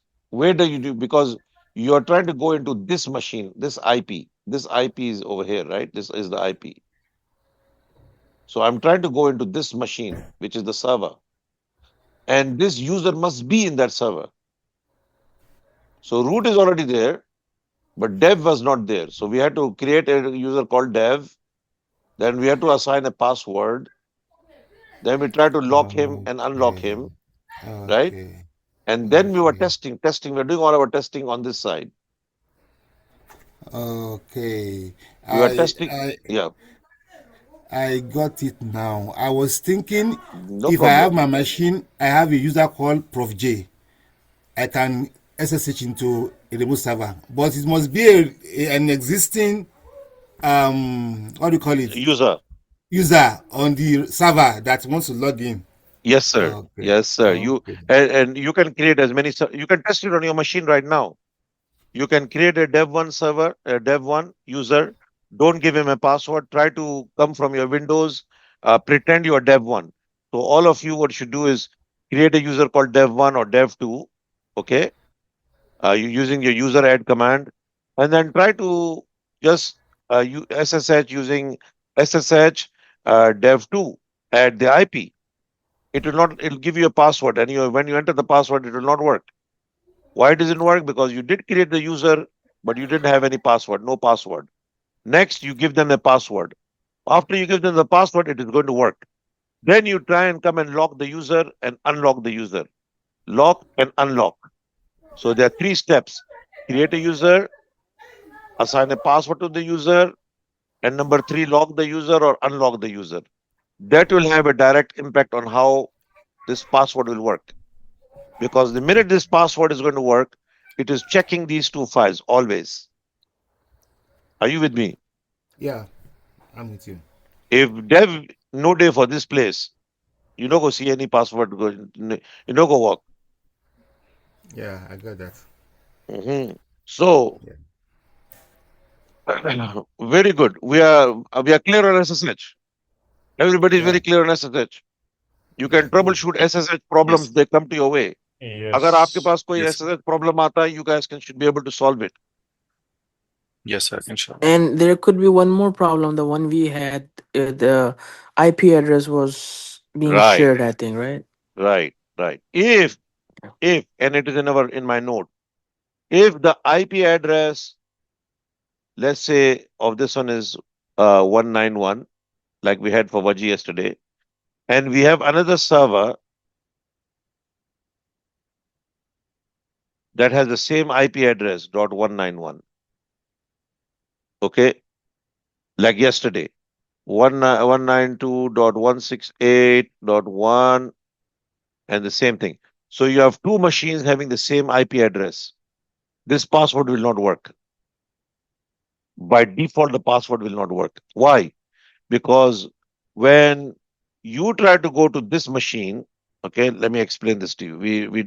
So what I had to do for Waji yesterday is to allocate him a new password, new IP as dot 11, because 191 was already taken up by somebody in the team.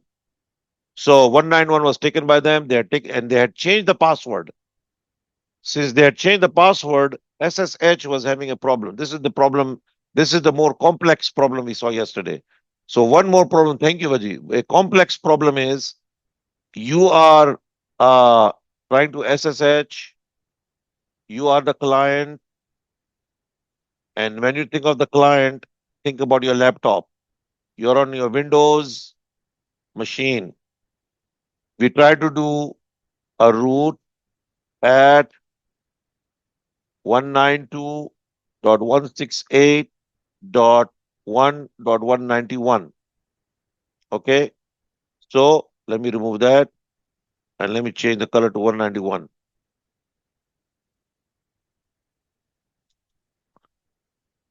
So now what do we have? What do we have in this case? We have on this side, we have server A,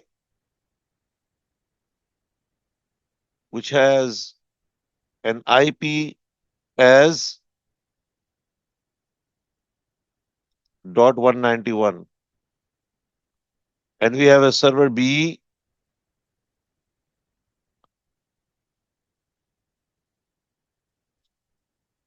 which also has an IP of 191. So this is called a clash of the IP. IPs are clashing. Okay, same IP. Now, now this same IP is existing in both places, right?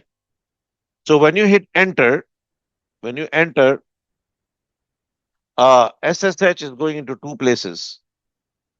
Okay, SSH is going into two places.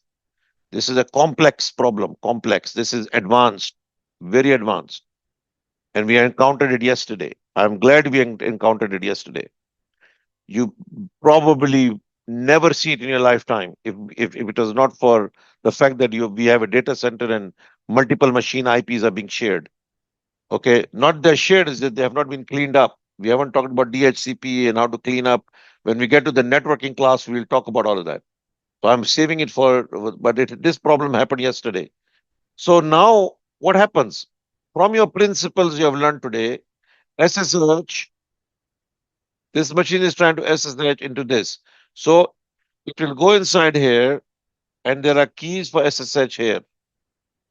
There are keys here. There are keys in this machine as well.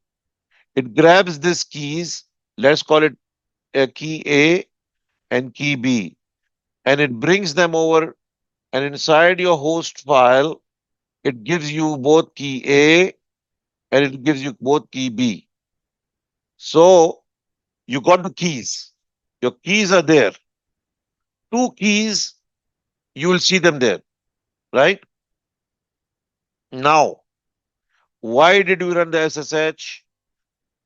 Keygen -R 192.168.1.191, because I was continuously removing these keys, thinking that if there are duplicate keys, if I have duplicates, maybe that's causing me a problem. So I was running this command yesterday and trying, but I could not log back in. We got to the point where the password was showing.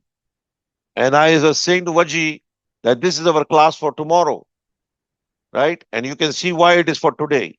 Because we were able to clear part one, machine to machine, there was no issue. The keys were put there again. Every time I will start doing the SSH, will grab the keys, it will grab the keys, and it will put the keys over here for me, 1 and 2. One is from server A, one is from server B. The keys are there, two keys.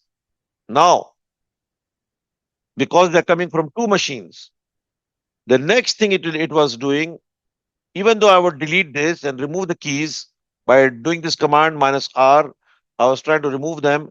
But every time I ran this command again, if I ran this command again, every time I run it, I get back my two keys again. Every time I run this command again and erase it, and I run this command again, I get two more keys back again. So I'm continuously getting two keys and I'm seeing what's going on. So that is the clue. That is the clue that I have IP onto. That is the clue. That is the evidence. I'm having two keys coming. That means two servers are sharing the same IP. So the solution to that is that when we hit enter, first it did not allow us to establish the connection. But when we were successful, it created a tunnel. It created a tunnel. And when we entered ABC, machine A's password was XYZ, machine B's password was ABC. So when you put the password It's looked for a while and it said, wait a minute, I've got two password files and two shadow files. I've got server A, I have two files here. Server B, I have two files here. And there is a clash.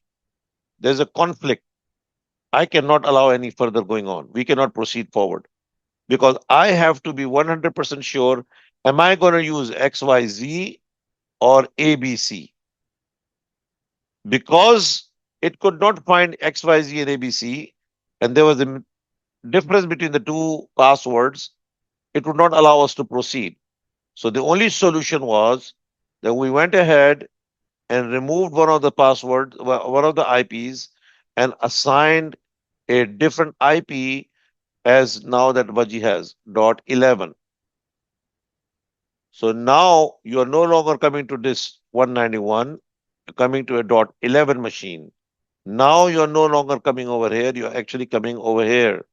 Now you only got one set of keys, and now you have your password as ABC. Now everything is working fine. Make sense? Yeah. Yes. Yes, sir. Yes. It is a little bit muddy. It may not be very 100% clear, but you get the sense of it. Let's quickly look at the notes. What we have. Um, I've put some notes explaining everything to all of you, right? Um, we have one more thing that we need to discuss before concluding the class, right? So we have today's day 66, okay? Day 66. You will see that on day 66, module 9, I have also yesterday added, where is the, what happened to the, okay. I've added a file for all of you. You can download this presentation. Yeah.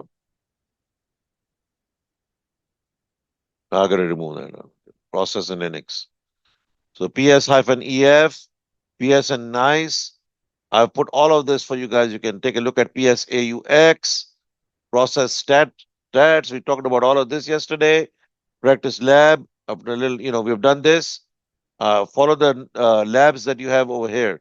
Don't worry about the labs in here. Okay, these are the notes. You will come to day 67, which is tomorrow, and start practicing day 67.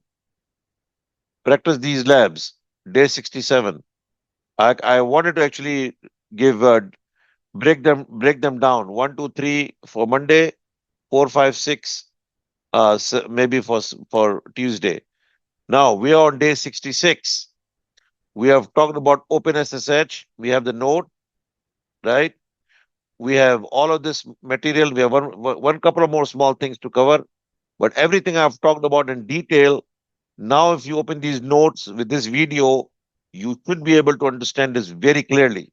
Okay. So look at the notes. Okay. OpenSSH.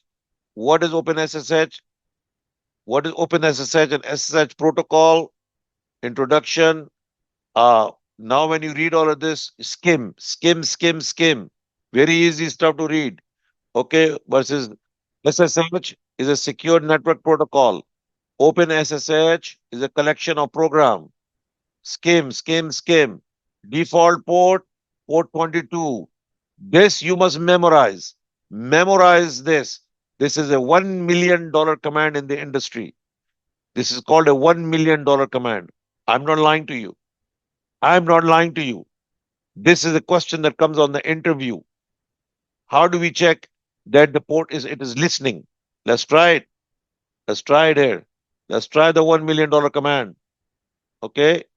If I type in there SS hyphen TLNP, and now there's a word called tuna fish, right? The way to remember this command is tuna. SS. It used to be a command called netstat. They replace the netstat command, like your network statistics. It also works. We're going to use it. But SS is the netstat tuna. So if you see this wording here, you have TULP. Now compare this with TULP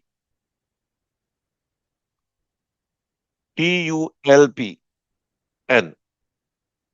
That is the command. So the T is there, the U is there. TU, okay, and the N is there.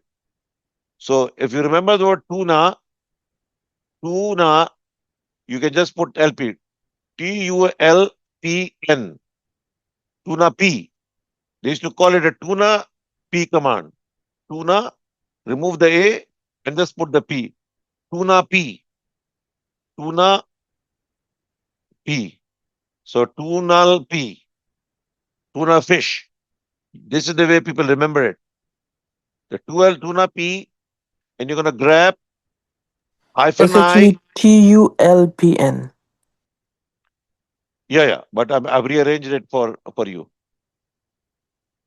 Oh, okay. I've rearranged it. It doesn't matter.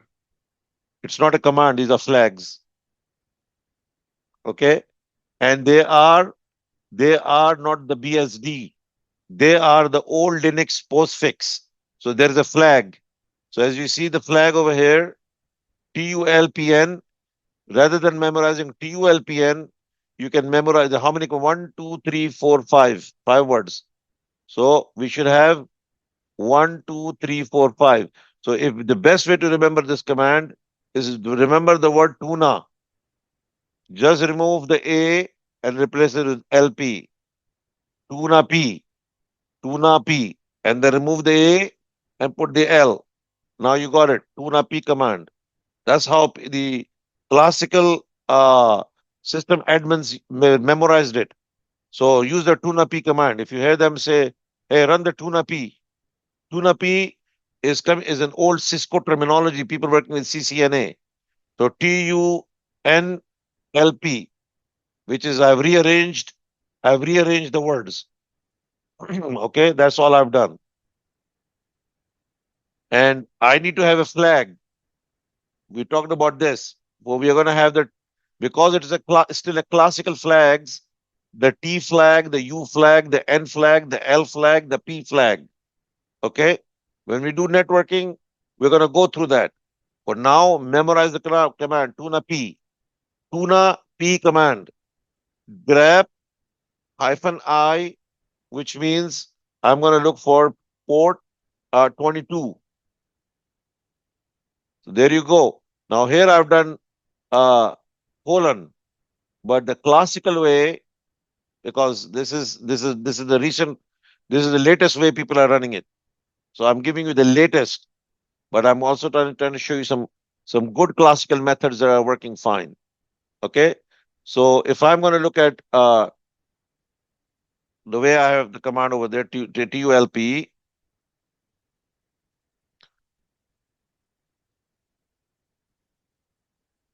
yep. What we have in that one is I have put it as grep colon 22. So it's going to show you, what is it going to show you? Let me remove, I can see some things there. Okay. So users, SSHD, the PID are equal to 3, and it is showing us something. Okay. That it is listening. It's listening on that port 22. The port 22 is available. Now, let's continue. Part 2 of this. Let me quickly complete the note for you. So you're going to go into this. You have the default port 22. Open the SSH packages. The main packages are commonly whatever. So don't worry about all of that. You can see SSH, SSHD. We are going to learn about SCP, SFTP.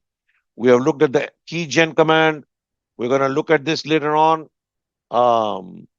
Okay, we'll continue. Why is SSH secure? We have seen that. Telnet has gone away. We don't need Telnet anymore. FTP used to be the old command. It has gone away. So SSH, we have talked about all of that. The keys, the fingerprint. So we have learned about all of this. I've taken 2 servers and we have practiced that. Okay. checking the firewall, right? Firewall. Now, if I wanted to if we had a problem, if we could not SSH, if we could not SSH, if we could not SSH, what other things can we check, right? What other things can we check? So, other things that we can check the firewall, okay? We can check number of things. Okay. We can run the command called firewall cmd minus listing minus all, and here you go. Author, make sure Polkadot is running or run the application as a super user. Okay, I don't have the rights to look into it. So I'm going to use a different machine. I'll go into the 191 machine that we had yesterday. Okay, where I'm the super user.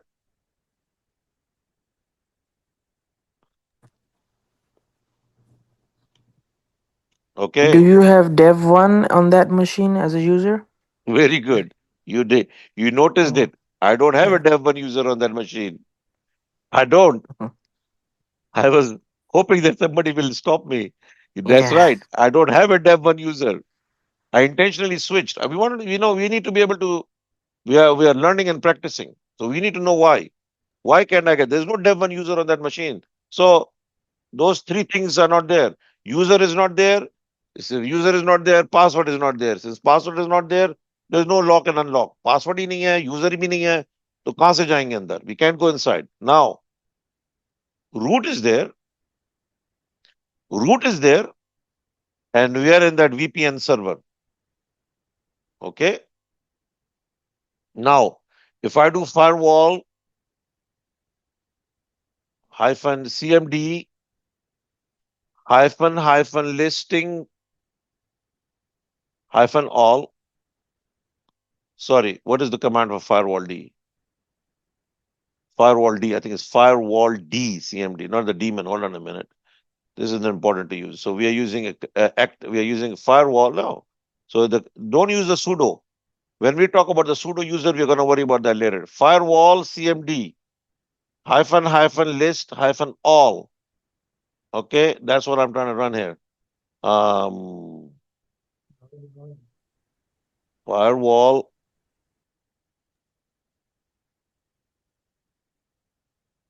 Yeah. Where did we miss? CMD hyphen list. Is it hyphen listing or list? I think list is list dash service or all. Yeah, list dash all. We have OpenVPN in this machine. We have SSH in this machine. We are going to learn about cockpit, which is also part of this machine. We have certain ports 943, 443, 1194, 51820. These are all OpenVPN ports. These are ports for OpenVPN that are configured. Okay. So OpenVPN is allowed and SSH is allowed. In the firewall, that's why yesterday when you were mentioning is firewall stopping SSH. No, firewall is in the SSH services. So it is working fine. Right? So that's what we are saying. If you don't see SSH in the firewall, then yes, you got a problem. And the firewall daemon can be responsible too. So you can also have systemctl status SSHD daemon. It is fine, right? You can also look at systemctl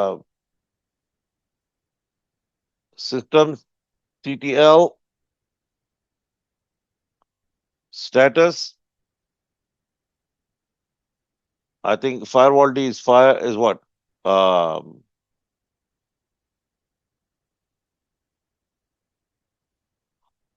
What is the daemon for firewall? You miss E in the firewall.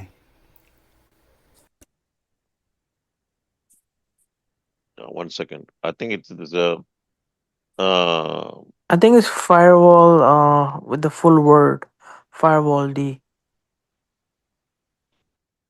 um, it And is double L. system CTL. Oh, disconnected already.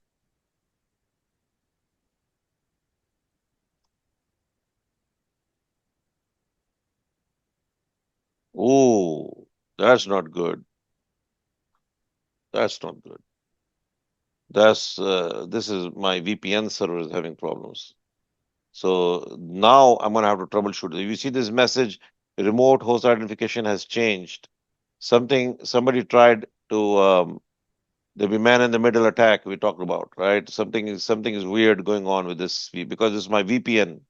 So somebody may be trying to get into the VPN. Not I'm not talking about you guys. I'm just somebody is trying to work on the 191 server.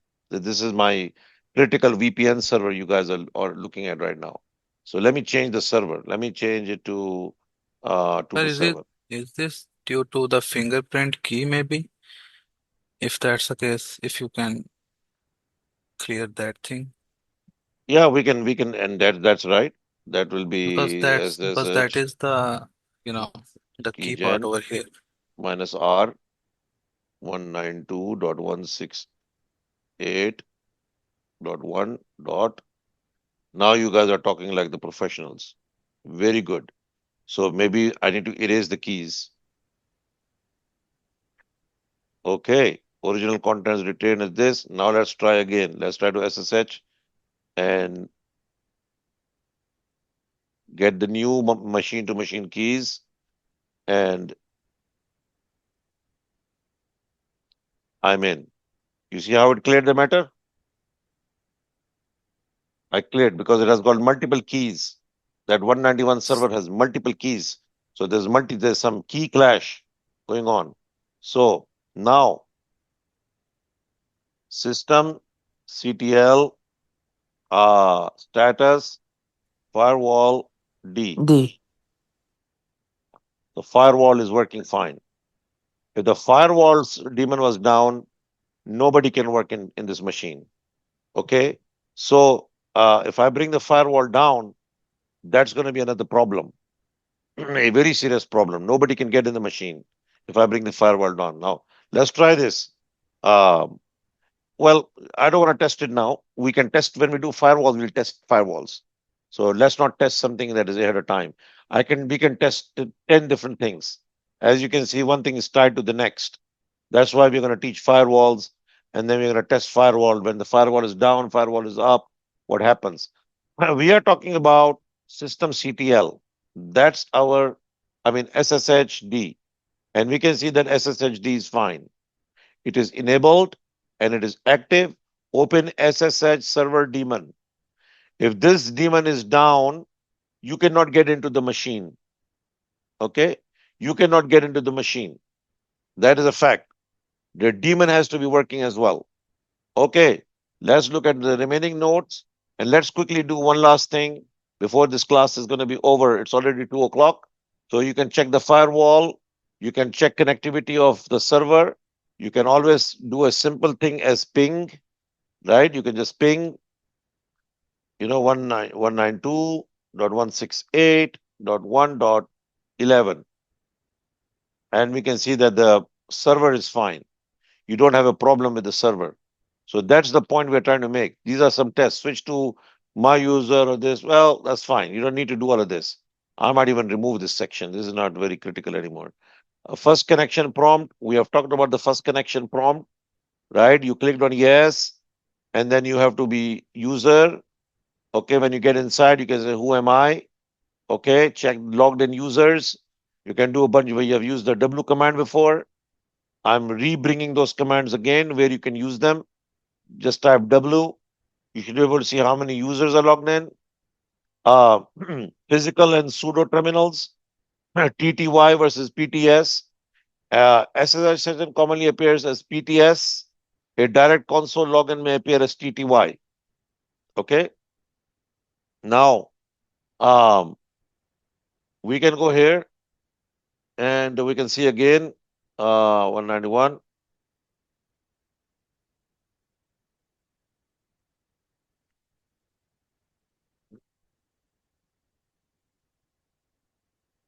TTY versus PTS. Okay.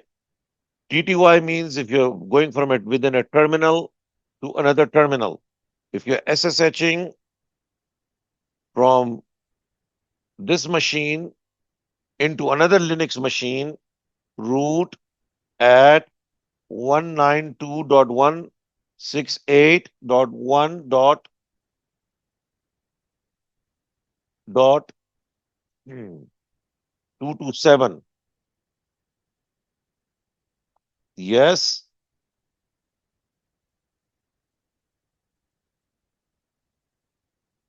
I'm now in my guacamole machine. And if I look at the user, you can see that we have a user on the bash shell, TTY. That's on the terminal. But PTS is the user that is coming in. So who am I? Who am I? I'm actually root on this machine, right? So this is all coming in through the Windows terminal.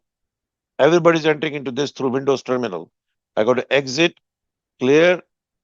So keep on going. Keep on going. Exit the remote session. When no username is specified, you can also write like this without the root at. You don't have to use the root at. Okay. If the username exists in machine in the server, you can eliminate root at, meaning I don't have to say, I do not have to do anything here. I can remove this completely and hit enter.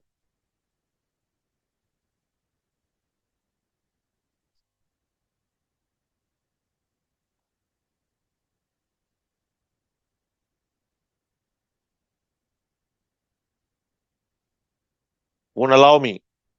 So this machine will not allow me. It wants to see the root, the user. So test it on your machines and see. Um, it is not. We have to look at the configuration file. So this is a configuration file that is saying, you got to tell me who is the user. You can't just randomly come in my machine. Keep on going. So this is all about SSH. You guys, we have covered this part of SSH. Day 66. What else have we covered? We've also covered about the host keys. We have talked about how these keys are working, right? Authentication direction, this. You can read all of this on just skim through. I've already shown you now troubleshooting scenarios. Um, what are the typical problems we can encounter? I've already shown you everything that you need to know, right? Okay. You can also have wrong known host file permissions, right? Fix the SSH directory and file permissions. You don't have to do that. Do not do it at all. Do not play with file permissions. Defaults are fine. So here's a bunch of stuff. We are done. Now, Windows to Linux, SSH. I've talked about that here again. Just pretty much everything I've shared with you in the past. Now you come into Linux Open SSH. And we have that most second important part is to look at the Open SSH configuration, right? And I want to conclude this class based on this. There is one file that is critical to us. So we have looked at the etc SSH, but if you went one more step further, there's a SSHD config file. If you guys look at this machine, right?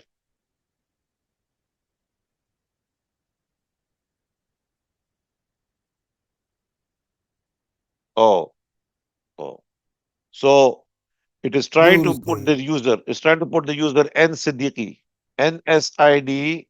It is putting it in front of it and it's trying to get a password for that. But it's not the case. So I have to use this.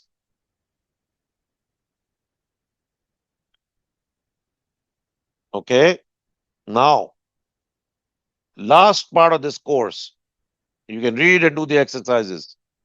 We went CD etc SSH.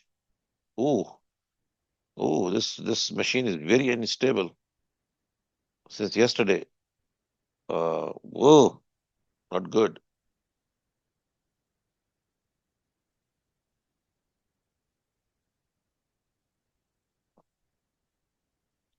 Okay. So when you do, if you want to look at the SSH folder, PWD, where do you find the keys?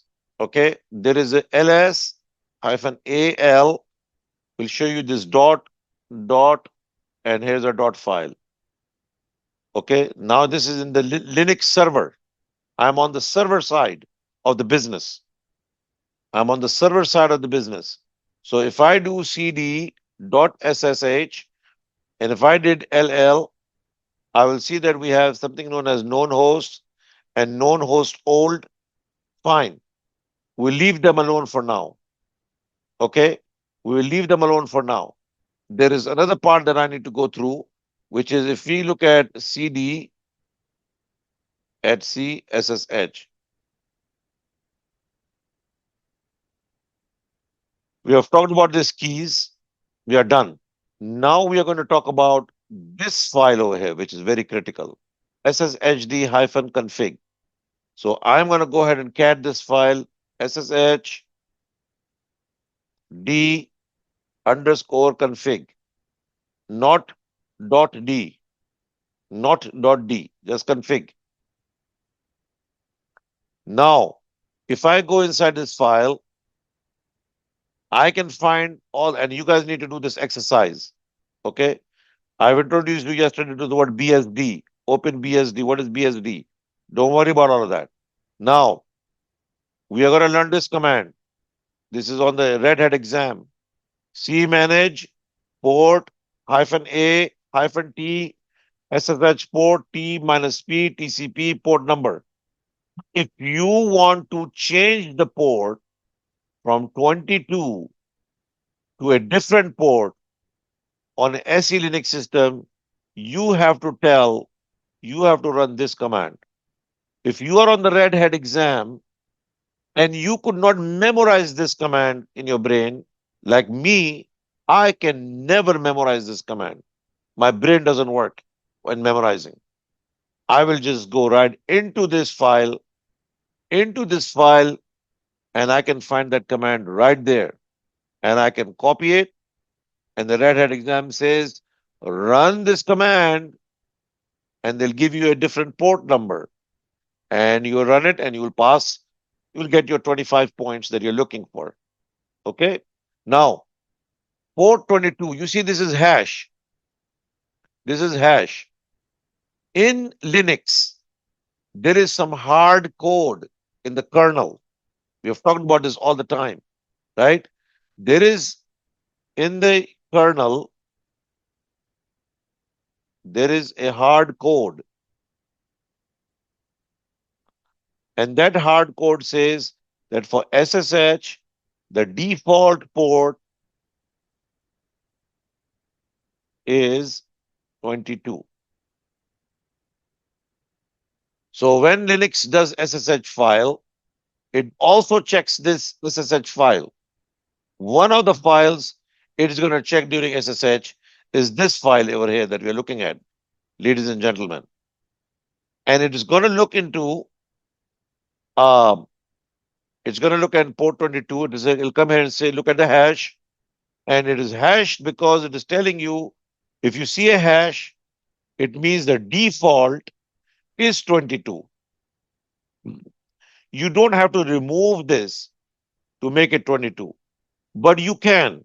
Companies do that all the time. Part of the daily business of strength, you do what they call hardening. So when we look at the hardening part of the business, we'll harden this. So port 22, you got it?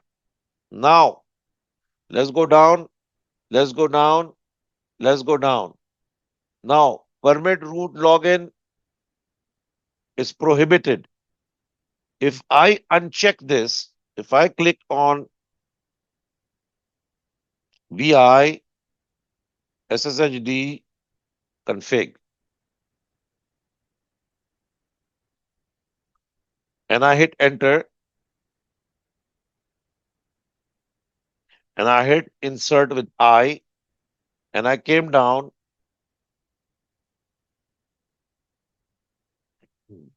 and I removed this, root cannot log in anymore. I cannot use root anymore to log in. This is how you protect the machine by saying prohibit password. But you can go in here and you can just type in yes, and you can remove that, and that will still work for you. Yes, you're allowing the root login. That's one of the things you will check. Then public key authentication. Yes, you can actually remove that key also. By default, Linux is already doing this. But if you wanted it to be yes, you can remove that. It is still yes. Even if you do this, it is still yes. Because the comment is telling you that the kernel by default is making this authentication yes. By default, it was yes, was not but okay, in root permit, it is hashed out. So some of the hashes are working, some of the hashes are not working. In the kernel, some of this is hard coded, some is not. Root permit login is hard coded as yes. Now, keep on going down.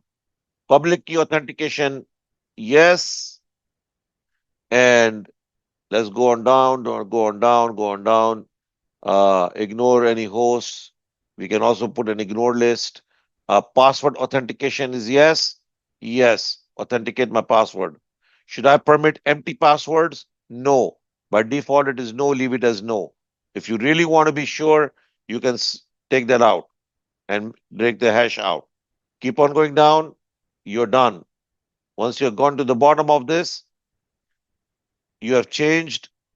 Do you want any? You can look at my notes. Do you allow agent forwarding?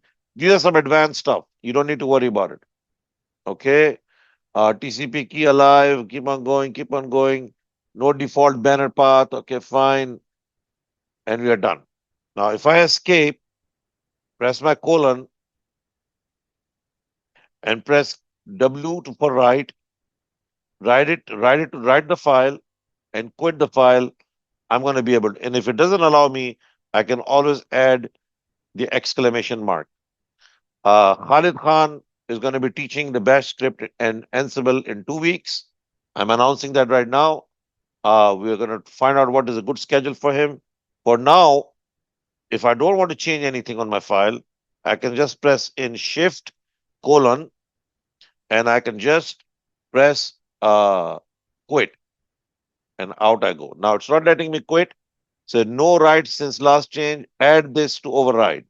So I'll have to do Shift colon quit by force. So I've not changed any value because I need to back up the file before I make any changes. So ladies and gentlemen, you have your homework cut out. You have this configuration file to work with. At the during the week, ask me any questions of what you are doing in your homeworks. Take your time to do that homework. You don't have to finish Monday and Tuesday. You have a whole week to work on these assignments. So take your time every day, knock things out, read the material thoroughly.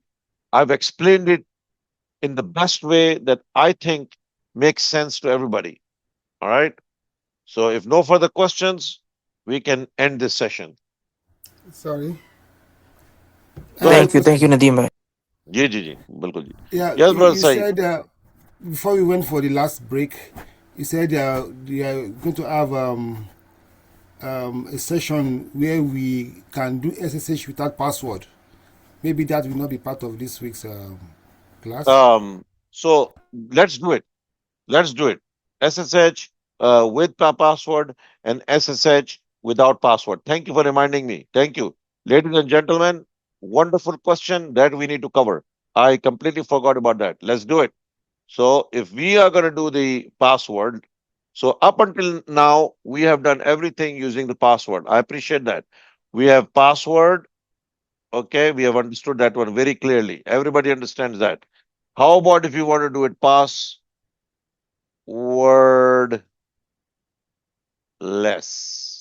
Okay. Now, if I want to do it passwordless, what do I have to do? What I have to do for making it passwordless, right, is one sec, one second. Let me put my notes in place. Okay. All right. Let's clear this. All right. Now, exit. Clear. Now, ladies and gentlemen, everything we have been doing is with password. Okay. Now, if you all remember, if I go into my directory, I can see that I have SSH in my, this is Windows, client side, window. I'm in the window. If I go into cd.ssh and if I do the directory, okay, I find out that there are two keys over here, right? Where did these keys come from, ladies and gentlemen? Where did these keys come from? We have been talking about the known host and some deprecated old files. So these we have covered. Okay, my point to you is asking you, where did these two files come from? Anybody? कोई बता सकता है ये दो फाइलें कहाँ से आई हैं? When we were when we were generating our SSH key, Yes, sir. we got them. Initially, you had that question, a very good question. Why are we not going to put our password? Remember that when we did Git, and we are still going to do Git again, because we're not done with Git. If you remember that we had opened VS Code, okay? VS Code is an application, okay? In the application, it's an application, okay? An application opens up in an application layer of the OSI model in your networking world. VS Code that you are opening, right? It opens up like a column on the side and a window over here, and you have some window in the bottom. And we had the option of a drop down, and we selected Git Bash. Git Bash. When we clicked OK on that, then we got a little prompt here with Git Bash. Does everybody remember that? Anybody forgotten that we opened VS Code? Because we are going to start working in VS Code for bash scripting, Yeah. for Ansible. So nobody's going to have to run away from VS Code. VS Code is the de facto application we are going to be using. So we have introduced VS Code in the past. We have said that if you open the VS Code, after you open the VS Code, you have a column on the left, you have a window here on the top, which is there, and then you have a window here for your terminal, right? You have a window for the terminal. Here you can open a shell or a bash script, bash shell or a PowerShell. Okay, Khalid Khan and Bilal, they were talking about, PowerShell, bash shell. So we have been learning Linux, so we don't need to worry too much about the PowerShell. This is a PowerShell. Right here is a PowerShell. This is a PowerShell. Okay. So when we open the bash shell, there were some commands where we had to go and do git init. Okay. Right. We did git init. Then we did some things where we had to do SSH keygen. Right. And then we did a bunch of things. And then we got some RSA and pub files. Okay. Then we did a clip. If you go and look at the stuff we have done in the past, I ran a clip command, right? And the clip command basically copied all these keys, right? We took it onto a notepad. We took those keys that were generated over here, the public keys, and we pasted the public key over here. Then we went over to where? Where did we go? we went over to our own account for GitHub. Inside the GitHub account, we were able to look at a thing called SSH keys. We clicked on the SSH key and we opened a box. And inside this box, ladies and gentlemen, we pasted these keys. These keys that came out here using a key gen command created for us a key for the RSA, which is private, which have no read permissions, and a public, which has read permissions. That file is put into your GitHub account. So next time when you're running the command git commit -m, whatever you want to say here, and then you run the command git push, it is going to do a handshake. This is a passwordless. Passwordless. That's why you need passwordless. You don't have to put a password every time. When you want to push code, you want to take your VS Code and you want to push your VS Code. Where do you want to push your VS Code to? You're pushing your VS Code to the repo, your GitHub. You're pushing code, right? You say git add, you say git commit, okay, and then you say git push. You're pushing some code because you have public keys here,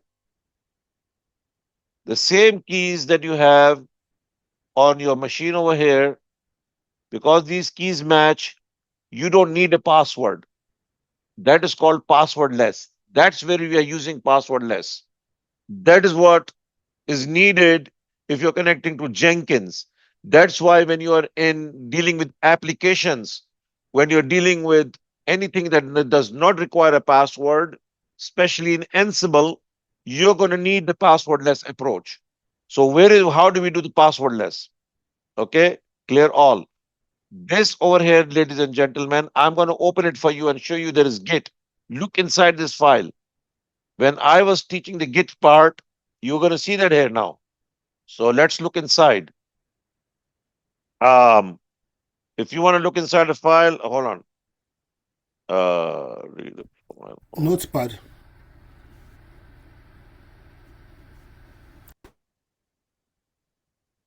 No, there's a file. There's a command. Hold on. I think the command is cmd. Yep. Prompt. cpath file or text.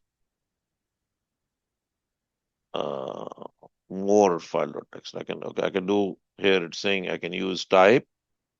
So Windows for DOS prompt is type or more. So when we do like cat, I don't believe the cat works. ID -r, that's for Linux. rsa.pub file. Cat is not recognized. But if I type in type this,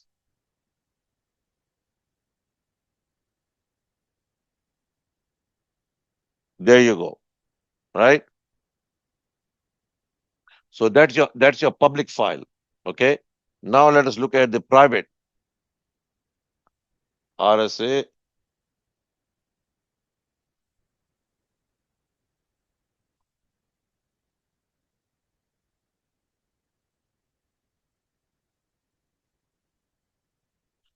That's your private key. Okay. Now, if I go into type,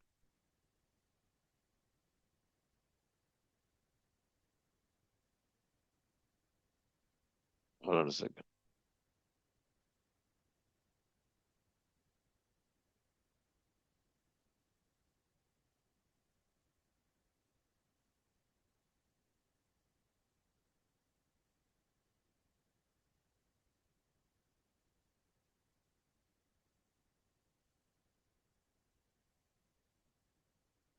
github.com.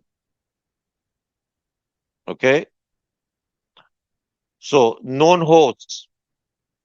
If a particular host I've gone into that was a Git host, when I initially connected, again, understand this. Who can explain this to me? What I'm about to show you. Who can explain to me on Git? Muhammad Azim, I'll put you on the hot seat. If you pass or fail, doesn't matter anything to me. It just, I want you to try. Okay, M- sir. So कोशिश करें, sir. कोशिश करें. तो मुझे देखें, let me give you the hint. Remember number one, we are going to go machine to machine. Now Yes, tell sir. me machine to machine, when your machine was a VS Code, आपकी machine थी VS Code, Yes, ठीक है ना? You yes, have sir. a machine called VS Code. It has to connect to a server that exists in the data center of github.com, right? Okay. This is the server. The SSH works the same way in anywhere in the planet. You had you had a command, right? Now, when you wanted to SSH into this machine, okay, Okay. the first authentication step is machine to machine, right? Yes. Right. So is what you're seeing over here is that the No GitHub machine gave me its fingerprint. fingerprint. Yeah. Okay. समझ में आ रहा है आपको? Fingerprint. Now Yes, आगे sir. चले. Well, explain everything to me again from A to Z. Okay. So, sir, so like for example, one of my machine, like let's say my machine is the user machine or client machine, and the other machine is server machine. To Hmm. connect the server machine, we are using the SSH key Hmm. through Very good. to The uh, fingerprint. to Fingerprint is coming yeah, back from the server to us. yes, to connect like through the fingerprint to the server machine actually, रुके and रुके we will रुके रुके. use that finger. Ji, you're right. So ये आपको explain आपने ये करना है. What you have to explain to yourself and is that this is the client machine, which is you said it very well. Your window machine, your laptop, inside the laptop, you have application, inside the application, you have Git bash. It doesn't matter what you have. The Yeah. point is we are trying to connect the client to the server, right? Yes. Whatever is here, the main thing is we are trying to connect the client and the server. Okay? Okay. And where is the Okay. server? Server कहाँ है? GitHub.com. GitHub. Yeah. A In remote their location. उनके data center में सब जी. remote location. ठीक है.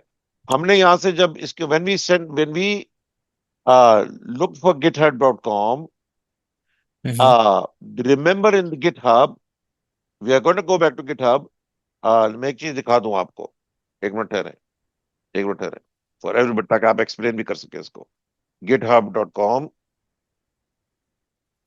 Okay.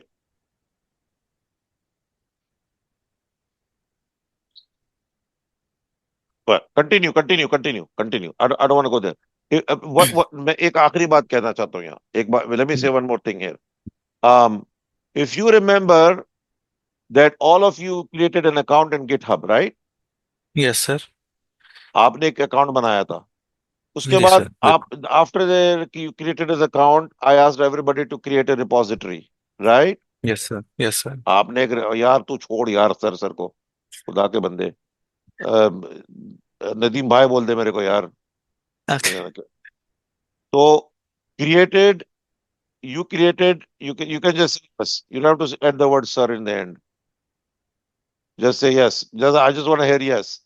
We created this. Yes. Yes. Okay. We created a repo. Yes. Yes. Correct. When we created the repo, we opened a window, and in the window it said, okay, you have two options. You can copy when you're going to configure, you can copy here something called git.scm. If you click HTTP, you can take HTTPS, and the other option was SSH option. if you Yes, sir. remember, Oh, sir. right? Yeah, yeah, I Two remember options, that. there were two options, right? Yes. Yes, yes. Okay. So that yes option, that SSH option, we were going to copy the line and we were going to put over here and put the line over here, right? Right. That was the same thing when we Yeah. said that is the same thing SSH root, whatever that IP of that server where our repo is. Yes. Yes. So that was our first step. That's why when we created the repo, it gave us a link of how to establish machine to machine, Connection. Yes, correct. not user to machine, machine to machine. Then Hmm. you created number two. When we ran this command that Git has given us, we are going to do this again. We are going to do this again when we learn Git. Now you will understand what is going on with all that paraphernalia we were teaching. Okay. Now, number one, when we run this in our machine, okay, machine to machine, when you run this in your machine, your client, it will go to this machine and say, hey, give me your fingerprint. Fingerprint key, SSH. Yes. That Which we give. fingerprint is given to me. You can see it in front of you. Yes, You can see correct. that this fingerprint is sitting right Key is here with that. GitHub. You see that? Yeah. Yes. Very good. This is the fingerprint. Okay, now the fingerprint is given to me. Now I have to run another command called SSH hyphen keygen, and then we are going to create the keys.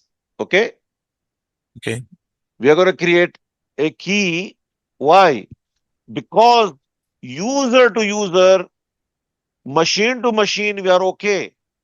Okay. Yeah. But But we need. when you are ready to push the code, it is the user who's pushing the code, right? तो Yes, correct. User to user ने अभी अभी recognise नहीं किया machine ने. So we have to create two keys. We have to create a Hmm. public key and a private Okay. key, and take this public key, copy it, put it over here. Yeah.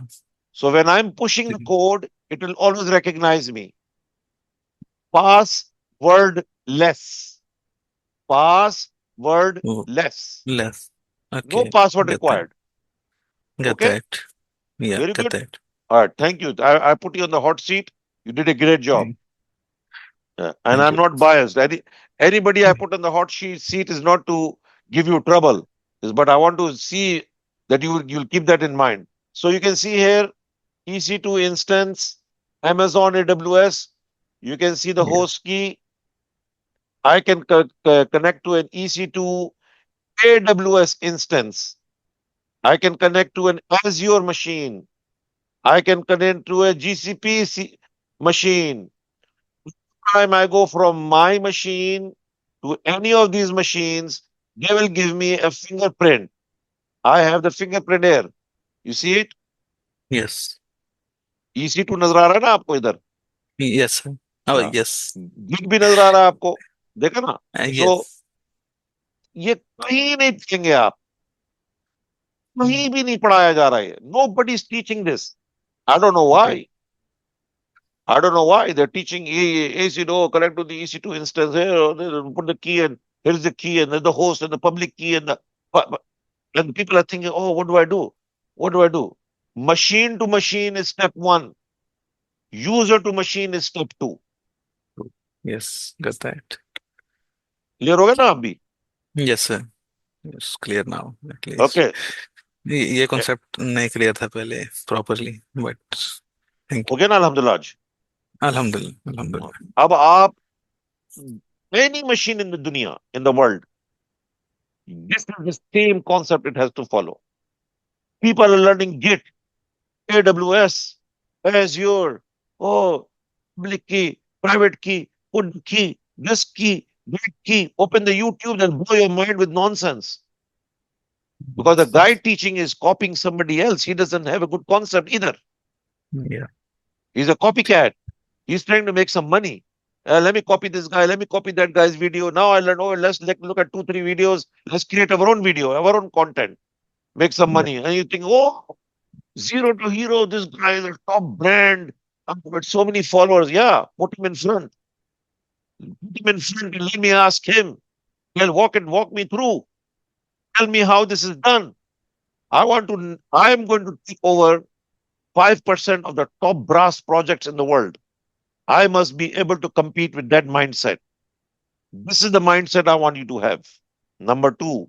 Now, uh, Sahid got me very excited. We're going to do the passwordless. Okay. तो अब हम passwordless करते हैं. So this keys, these keys are already there. I can use them if I want. I don't have to generate another set of keys. I don't. I don't. I'm not running a YouTube channel where they're teaching you to regenerate. Why? For what? Why do you need to regenerate the keys? But if we have to, we can regenerate the keys. Okay. So we have the private key and we have the public key, right? I'm not going to touch these keys. They're already there. When we do SSH, go ahead and do your exercises and we will have a clarification session. Clarification session is going to be recorded. In that session, I'm going to see how I will go from a Linux machine to a Linux machine where you can do keygen, SSH, create some public key, some private key, and we're going to put the public key and the private key into this machine. When we learn Ansible, Ansible is an automation tool where you have a control node, you have one machine, and you have to send the code to 100 machines. And in that case, you cannot be asking for the password. All of this has to be passwordless. So we will practice this keygen with Khalid Khan on the passwordless. For now, this is good enough for everybody to understand that if I generate the keys and I can take the key from this point and put the key over here.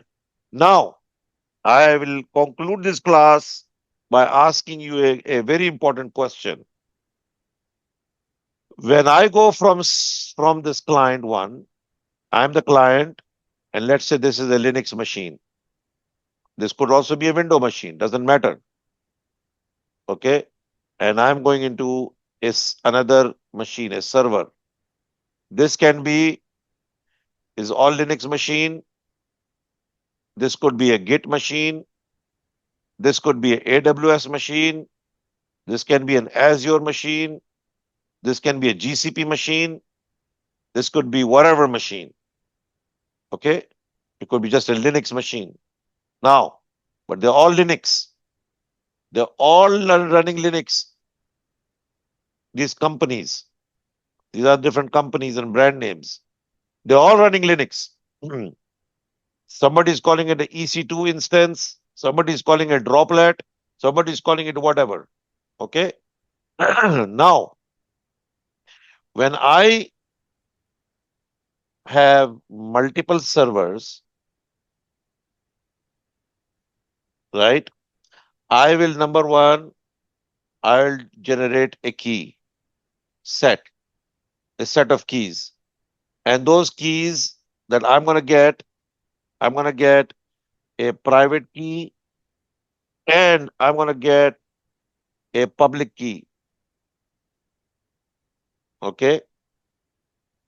Now, we have a command called SSH copy, which means I can take this key, I can use the copy command, and from the copy command, I can put this key into this server, and this server. Okay. If you go through my notes, you go through my labs, I have this a copy command. Try it. If you fail, come back to me on Thursday. Okay? No reason to fail. Only time we fail is when we're not sure of what we're doing. If you're sure of what you're doing, you can always delete everything and start all over again. That's the beauty of working in a boot camp. You can make mistakes so that you don't make these mistakes outside in the real world. That's what you're learning here. Now, there is a folder here called authorized keys. Let's find it. Azim, what do you think is the authorized folder? क्या हो सकता है ये authorized folder?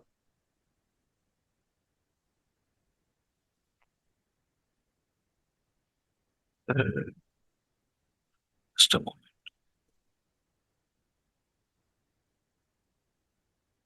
Authorized folder, sir ये shadow और past WDs. ना दिखाता हूं मैं.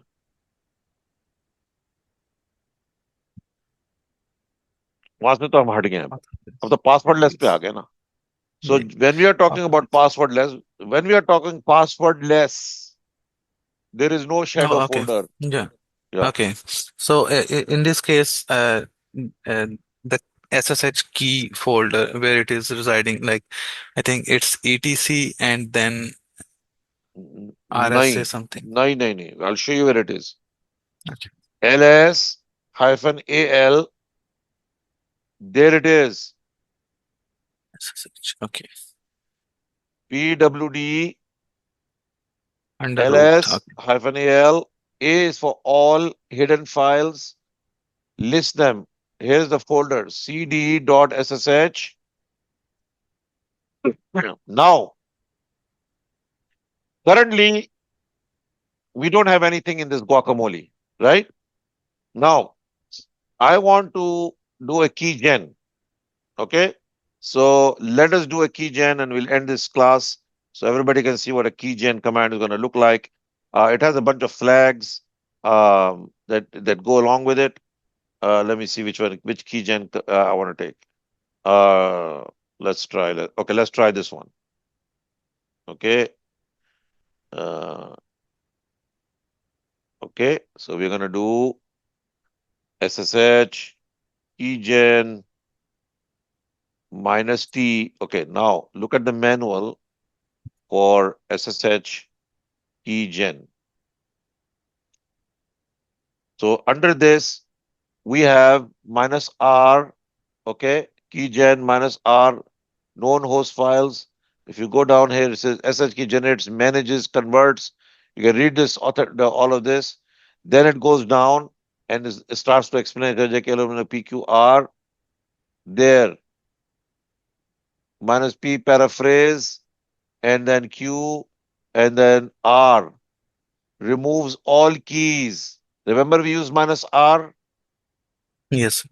Remove all keys. Yes. To remove all keys. Correct. Yes. Sir को निकाल भाई. Yes Oh, को डाल. sorry. हाँ, Again. delete कर अपनी लैंग्वेज से सर. जी नहीं भाई. उर्दू ये के यार हमें ये देने फिर. कोई नहीं अदब के दायरे में बिल्कुल सही है. मैं जानता हूँ आप किस तरह महसूस कर रहे हैं. कोई बात नहीं. लेकिन कोशिश करें ना इस्तेमाल करें. ये भी ट्रेनिंग का हिस्सा है ना हमारा. तो क्या कहते हैं ये -r और क्या कहते हैं -r. We have got the removes all the file. -t, it specifies the type of key to create. -t specifies the type of key to create. Possible values are DSA, ECDSA, this ED25519. Okay, RSA. So -t specifies the type of key to create. Now, key SSH keygen -t specifies the type of key. ED, we can also just run RSA. That's fine for teaching purposes. Okay. Okay.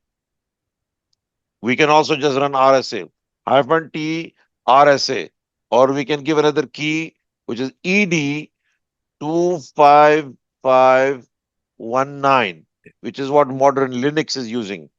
So a lot of YouTube, they have just the RSA key. We are using the modern Linux key ED25519. Now, I can also use RSA, which is fine. Right. Um, so if I wanted to hit enter, there are other flags. We can do some other flags. Hit enter, enter file in which you save this. It is going to take the path of root dot SSH and it is going to put a public key there. Enter.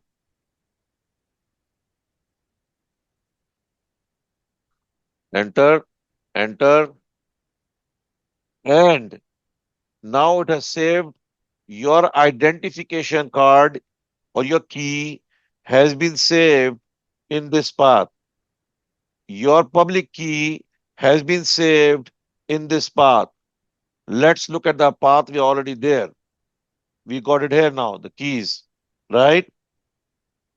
Yes. Now, ladies and gentlemen, I am going to go into, thank you for your patience. We are going to go make this life easy. Let's make it simple. Clear all? We are going to go from this machine, this guacamole machine, and I'm going to go into the VPN machine. Okay?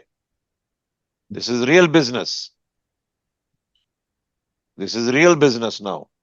I'm in the guacamole machine and I want to go into the VPN machine.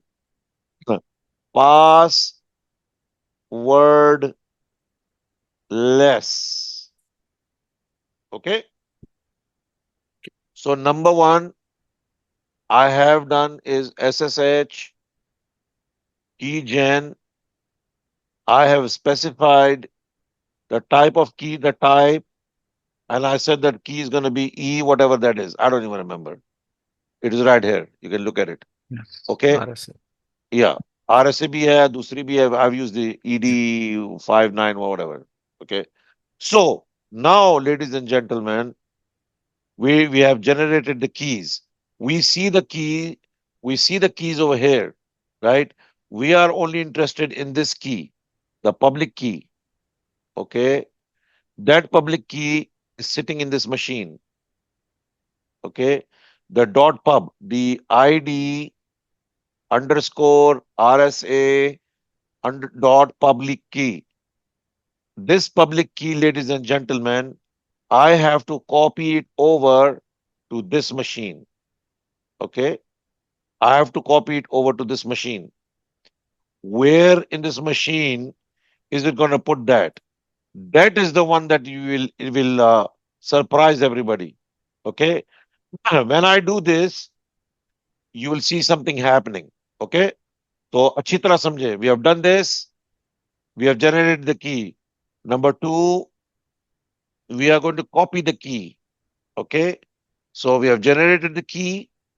Now we are going to copy the key. SSH hyphen copy hyphen ID root at 192.168.1 dot 191. So this is a dot 191 server and this is a dot 227 server. So I'm copying the key. I'm copying this particular key.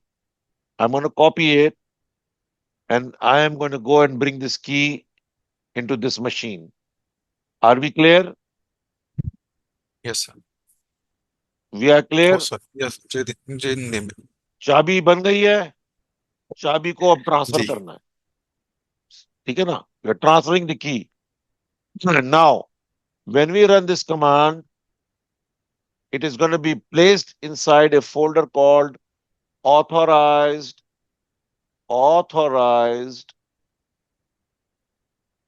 keys. क्या मतलब है authorized keys का? It will create a new folder over here, called authorized keys. So let us see that. Let us see that. Clear all? Clear that? Acha. Now I am in this machine. I'm going to go into the other machine, which is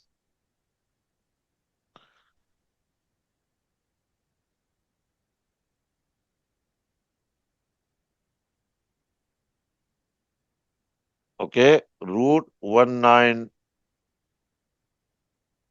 192. 192. 192. 192. Oh no, 192. 198.162 or 198.162. What is the IP? 192.168. 192, 192. 192. Yeah, I'm so, my mind is not even working. 192, 192, yeah, 192 dot 168. 168. Dot Yeah, 168. Dot 1. dot 1 dot 191. 191.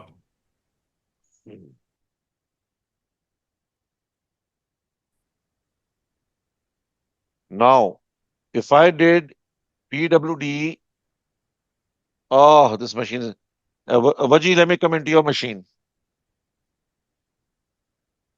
Vaji, let me go into Vaji's machine. Sure, sure. No Okay, problem. okay. Your machine, my VPN machine is giving me a lot of problems. I need to say what's going on. It's Yeah, that 191 is giving issues. I saw.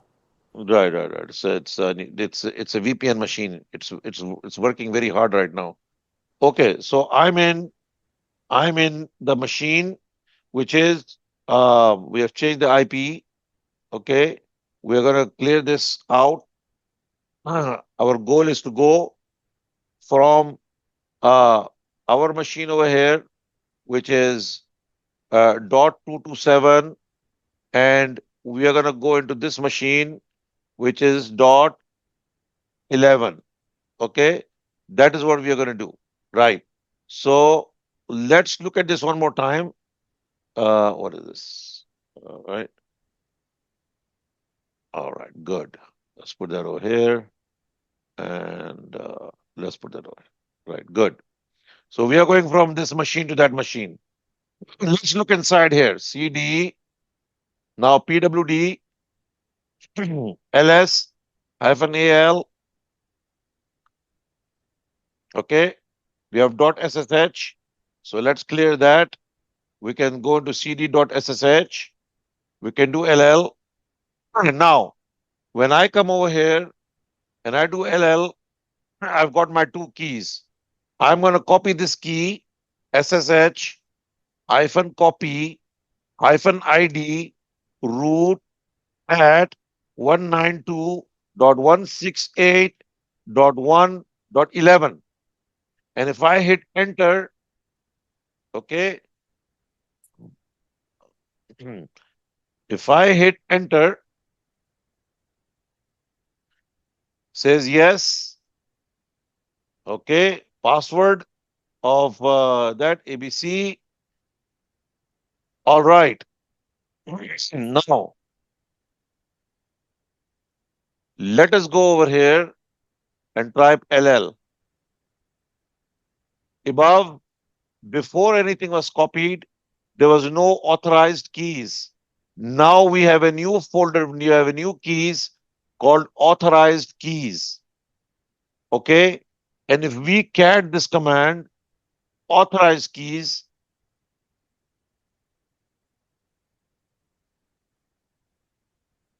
and if we go here, I'm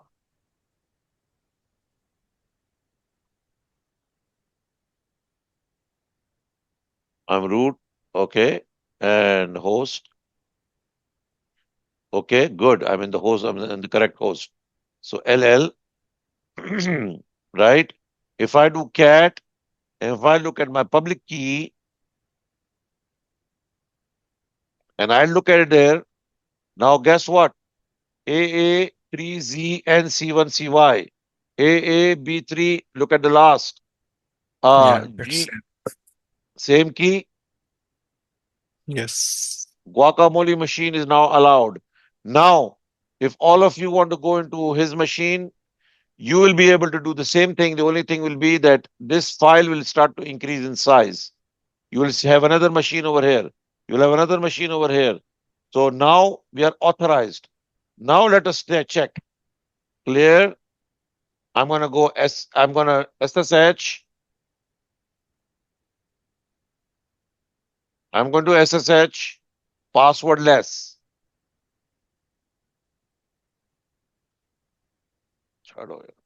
SSH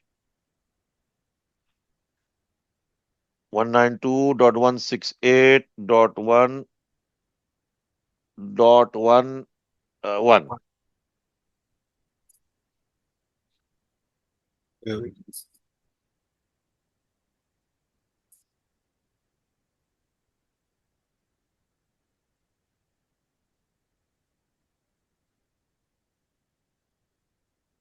Hostname, hostname, VM1, VM1. That's why we taught the you have to know how to know the hostname command. So now you have learned all these last 50 days. We are juggling PWD, this, that. Now you can see where all of these are becoming useful in understanding. So if I want to know if I'm on this, so now if I want to exit, passwordless, exit. Now, Vaji, what you need to do, Vaji decides that, this is my machine. I don't want nobody in my machine. So he's going to say, okay, we can go in here. We can do two things. We can do LL, we can RM-RF, we can remove this completely. Or we can go into the file VI into authorized keys, paste it over here, which is what enterprise level companies do. And then just press DD, DD. That's it. And then escape, colon, X or WQ, exclamation mark, enter. Now let us see, he can do that again. Let's try to get back again. SSH root.11, password, ABC. Oh, we're still able to log in. But we had to put password this time. It's not passwordless anymore. Oh, I did put the password. That's right. That's Yeah, right. you did. You did. Oh, yeah, I did. Thank you. You're Thank welcome. you. Well, I did put the password because it did ask for the Yes. password, right? Yeah. It's not So, passwordless anymore. yeah. Are we good? Are we clear now? Yes. आप लोग champion बन जाने चाहिए SSH के Sure, sure. Nadeem bhai, एक इंशाल्लाह question. जी पूछिए वजीम अच्छा, ये ऑथराइज्ड कीज के अंदर ये तो हो गया for for for one machine. अब हाँ लेट्स से मल्टीपल मशीन्स के लिए हम कर रहे हैं, तो सेम इसी फाइल के अंदर अ, आता जाएगा जो है ना वो, हाँ जी, वो ऐड कीज आएंगी. ये कीज आती चली जाएंगी ये फाइल बहुत बढ़ जाएगी इसके अंदर ठीक. की फाइल डलती चली जाएंगी डलती चली जाएंगी डलती चली जितनी मशीनें आएंगी ये ओके. उनको ऑथराइज करता चला जाएगा ये वाली मशीन वो सारी ओके. की चाबियां एक जगह डाल देगा okay, and then we have to identify कि अगर हम जस्ट वन मशीन का लाइक कनेक्शन क्लोज करना चाह रहे हैं, then rest of all should be there. तो then right we have to identify. Okay, got identify that. देखिए I tell you where is the identifier let me show you the identifier very good question where is the identifier sorry let me show very good question where is the identifier let's go to copy command again remember do I need to generate any more keys no चाबियां तो उधर no. पड़ी हैं I don't need to create yes. keys you go on YouTube day and night they are creating keys like पता नहीं क्या है ये like you have to water the grass or something I generated the key why do you need to generate the key I already have the keys now I'm going to run the copy command again okay and I'm going to copy those keys over again password ABC. Now I've got the keys over here. Authorized keys, right? How do Yes. I determine that this authorized keys are good? Now, I can exit, right? I can Yeah. exit and uh, Azim, Try to log in. Yes. Azim, what is your machine? You're using ABC or not? No. I Okay, changed the password. Azim, I want you run the copy command from your machine and let us see if you have authorized keys coming here. Okay? Okay. आप Just run the command on your machine, log into your Guaco, into your create generate the okay. key. Can you want to show us your screen, then we will see the screen. Or Just just do it, just do it. तुम पहला क्या करो कि तुम उसको generate करो keys को. SSH chain. अब ऐसा करो SSH हाइफन की जन करके हिट कर दो enter. Chain. Enter enter enter enter दबाते चले जाओ बस. जी. कीज बन गई. SSH chain. SSH hyphen key gen, just hit enter, enter, enter, enter, enter. Your keys will हाँ be जी. created. Yes. बन गई. Yes. जी. It's अच्छा, created. अब Yes. आप कॉपी कमांड चलाएं वहां से SSH hyphen copy hyphen ID. बोलते भी चले जाए, मैं पता चले कहां तक पहुंच गए आप. जी. SS SSH hyphen copy hyphen ID. space Then root add the IP. paste. Root आगे Okay. लिखिएगा रूट Sorry. और उसके आगे आईपी डालिए 192.168.1.11. 68.1.11. हाँ, अब एंटर करें. Are you sure पा, you want to पा, continue? पा, Yes. पासवर्ड होगा ABC डालिएगा. वो डल गया. Okay. A, B, C. Let done. me now try logging into the machine with. Yes. अब बस कुछ डल नहीं गया. करना आपने. कनेक्शन जो है बंद हो जाए, जो भी अब वो की let check now. Let us check over here one more time what kind of keys Okay. We have. I just shared the screen actually. Okay, For देखें, this is your key here. Are you hold on minute, no problem. You are sharing your screen. बंद कर दें अभी yes. Screen, अभी बंद screen बंद कर दें, कोई बात नहीं. आप ये स्क्रीन देखें मेरी. Okay. Okay. हाँ, Sorry. कोई नहीं नहीं, कोई I सॉरी की बात नहीं है, कोई बात नहीं. मैं देखे. okay. जी आगे यू आर बिल्कुल. आपने की जो की है as your what is the name of your machine. Uh, आपका it's Linux Linux. Yes. Is Linux, जी राइट. बिल्कुल. जी. मेरी मशीन कौन सी है? Guac. Guac. So Correct. that is how you know which machine to remove in a company. Get that. Are you clear Okay. now? Yes. Yeah. So Yes. we can do here in I can do here insert DD, sorry, not insert, escape DD. My key is gone. Your key is still there, right? Okay. I can Yes. do DD again. Now your key is gone. Okay. Now Okay. Get that. X. So I will give you guys a Linux test machine. You can use it to test everything. ताकि आपके okay. पास एक test machine हो D. सबको. I'll give you guys after the class a test machine. Okay. It will अभी delete the oldest first with the command dd. हाँ, Correct? DD से नहीं, DD तो जो पहली लाइन में चीज होगी उसको डिलीट कर देगा. Okay. Okay. We get.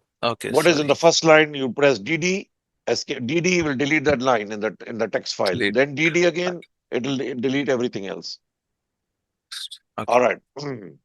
All right, ladies and gentlemen, are we clear? Saheed Omotola, are you good? Yeah, I'm good. I'm Yeah. good. Yeah, good. Jazakumullah khairan. Wayakum. We have covered. It's a very big subject, but there is no other way to get around it without spending time on it. Exactly. So I hope everybody enjoyed it. Everybody is clear. Everybody understand how the world is working with SSH. It is very important. बहुत जरूरी है आप सबके लिए, for everybody. ठीक है, inshallah. I'm gonna go ahead and close the recording, pass it to Ayan, and I'll make sure that this recording is available within an hour.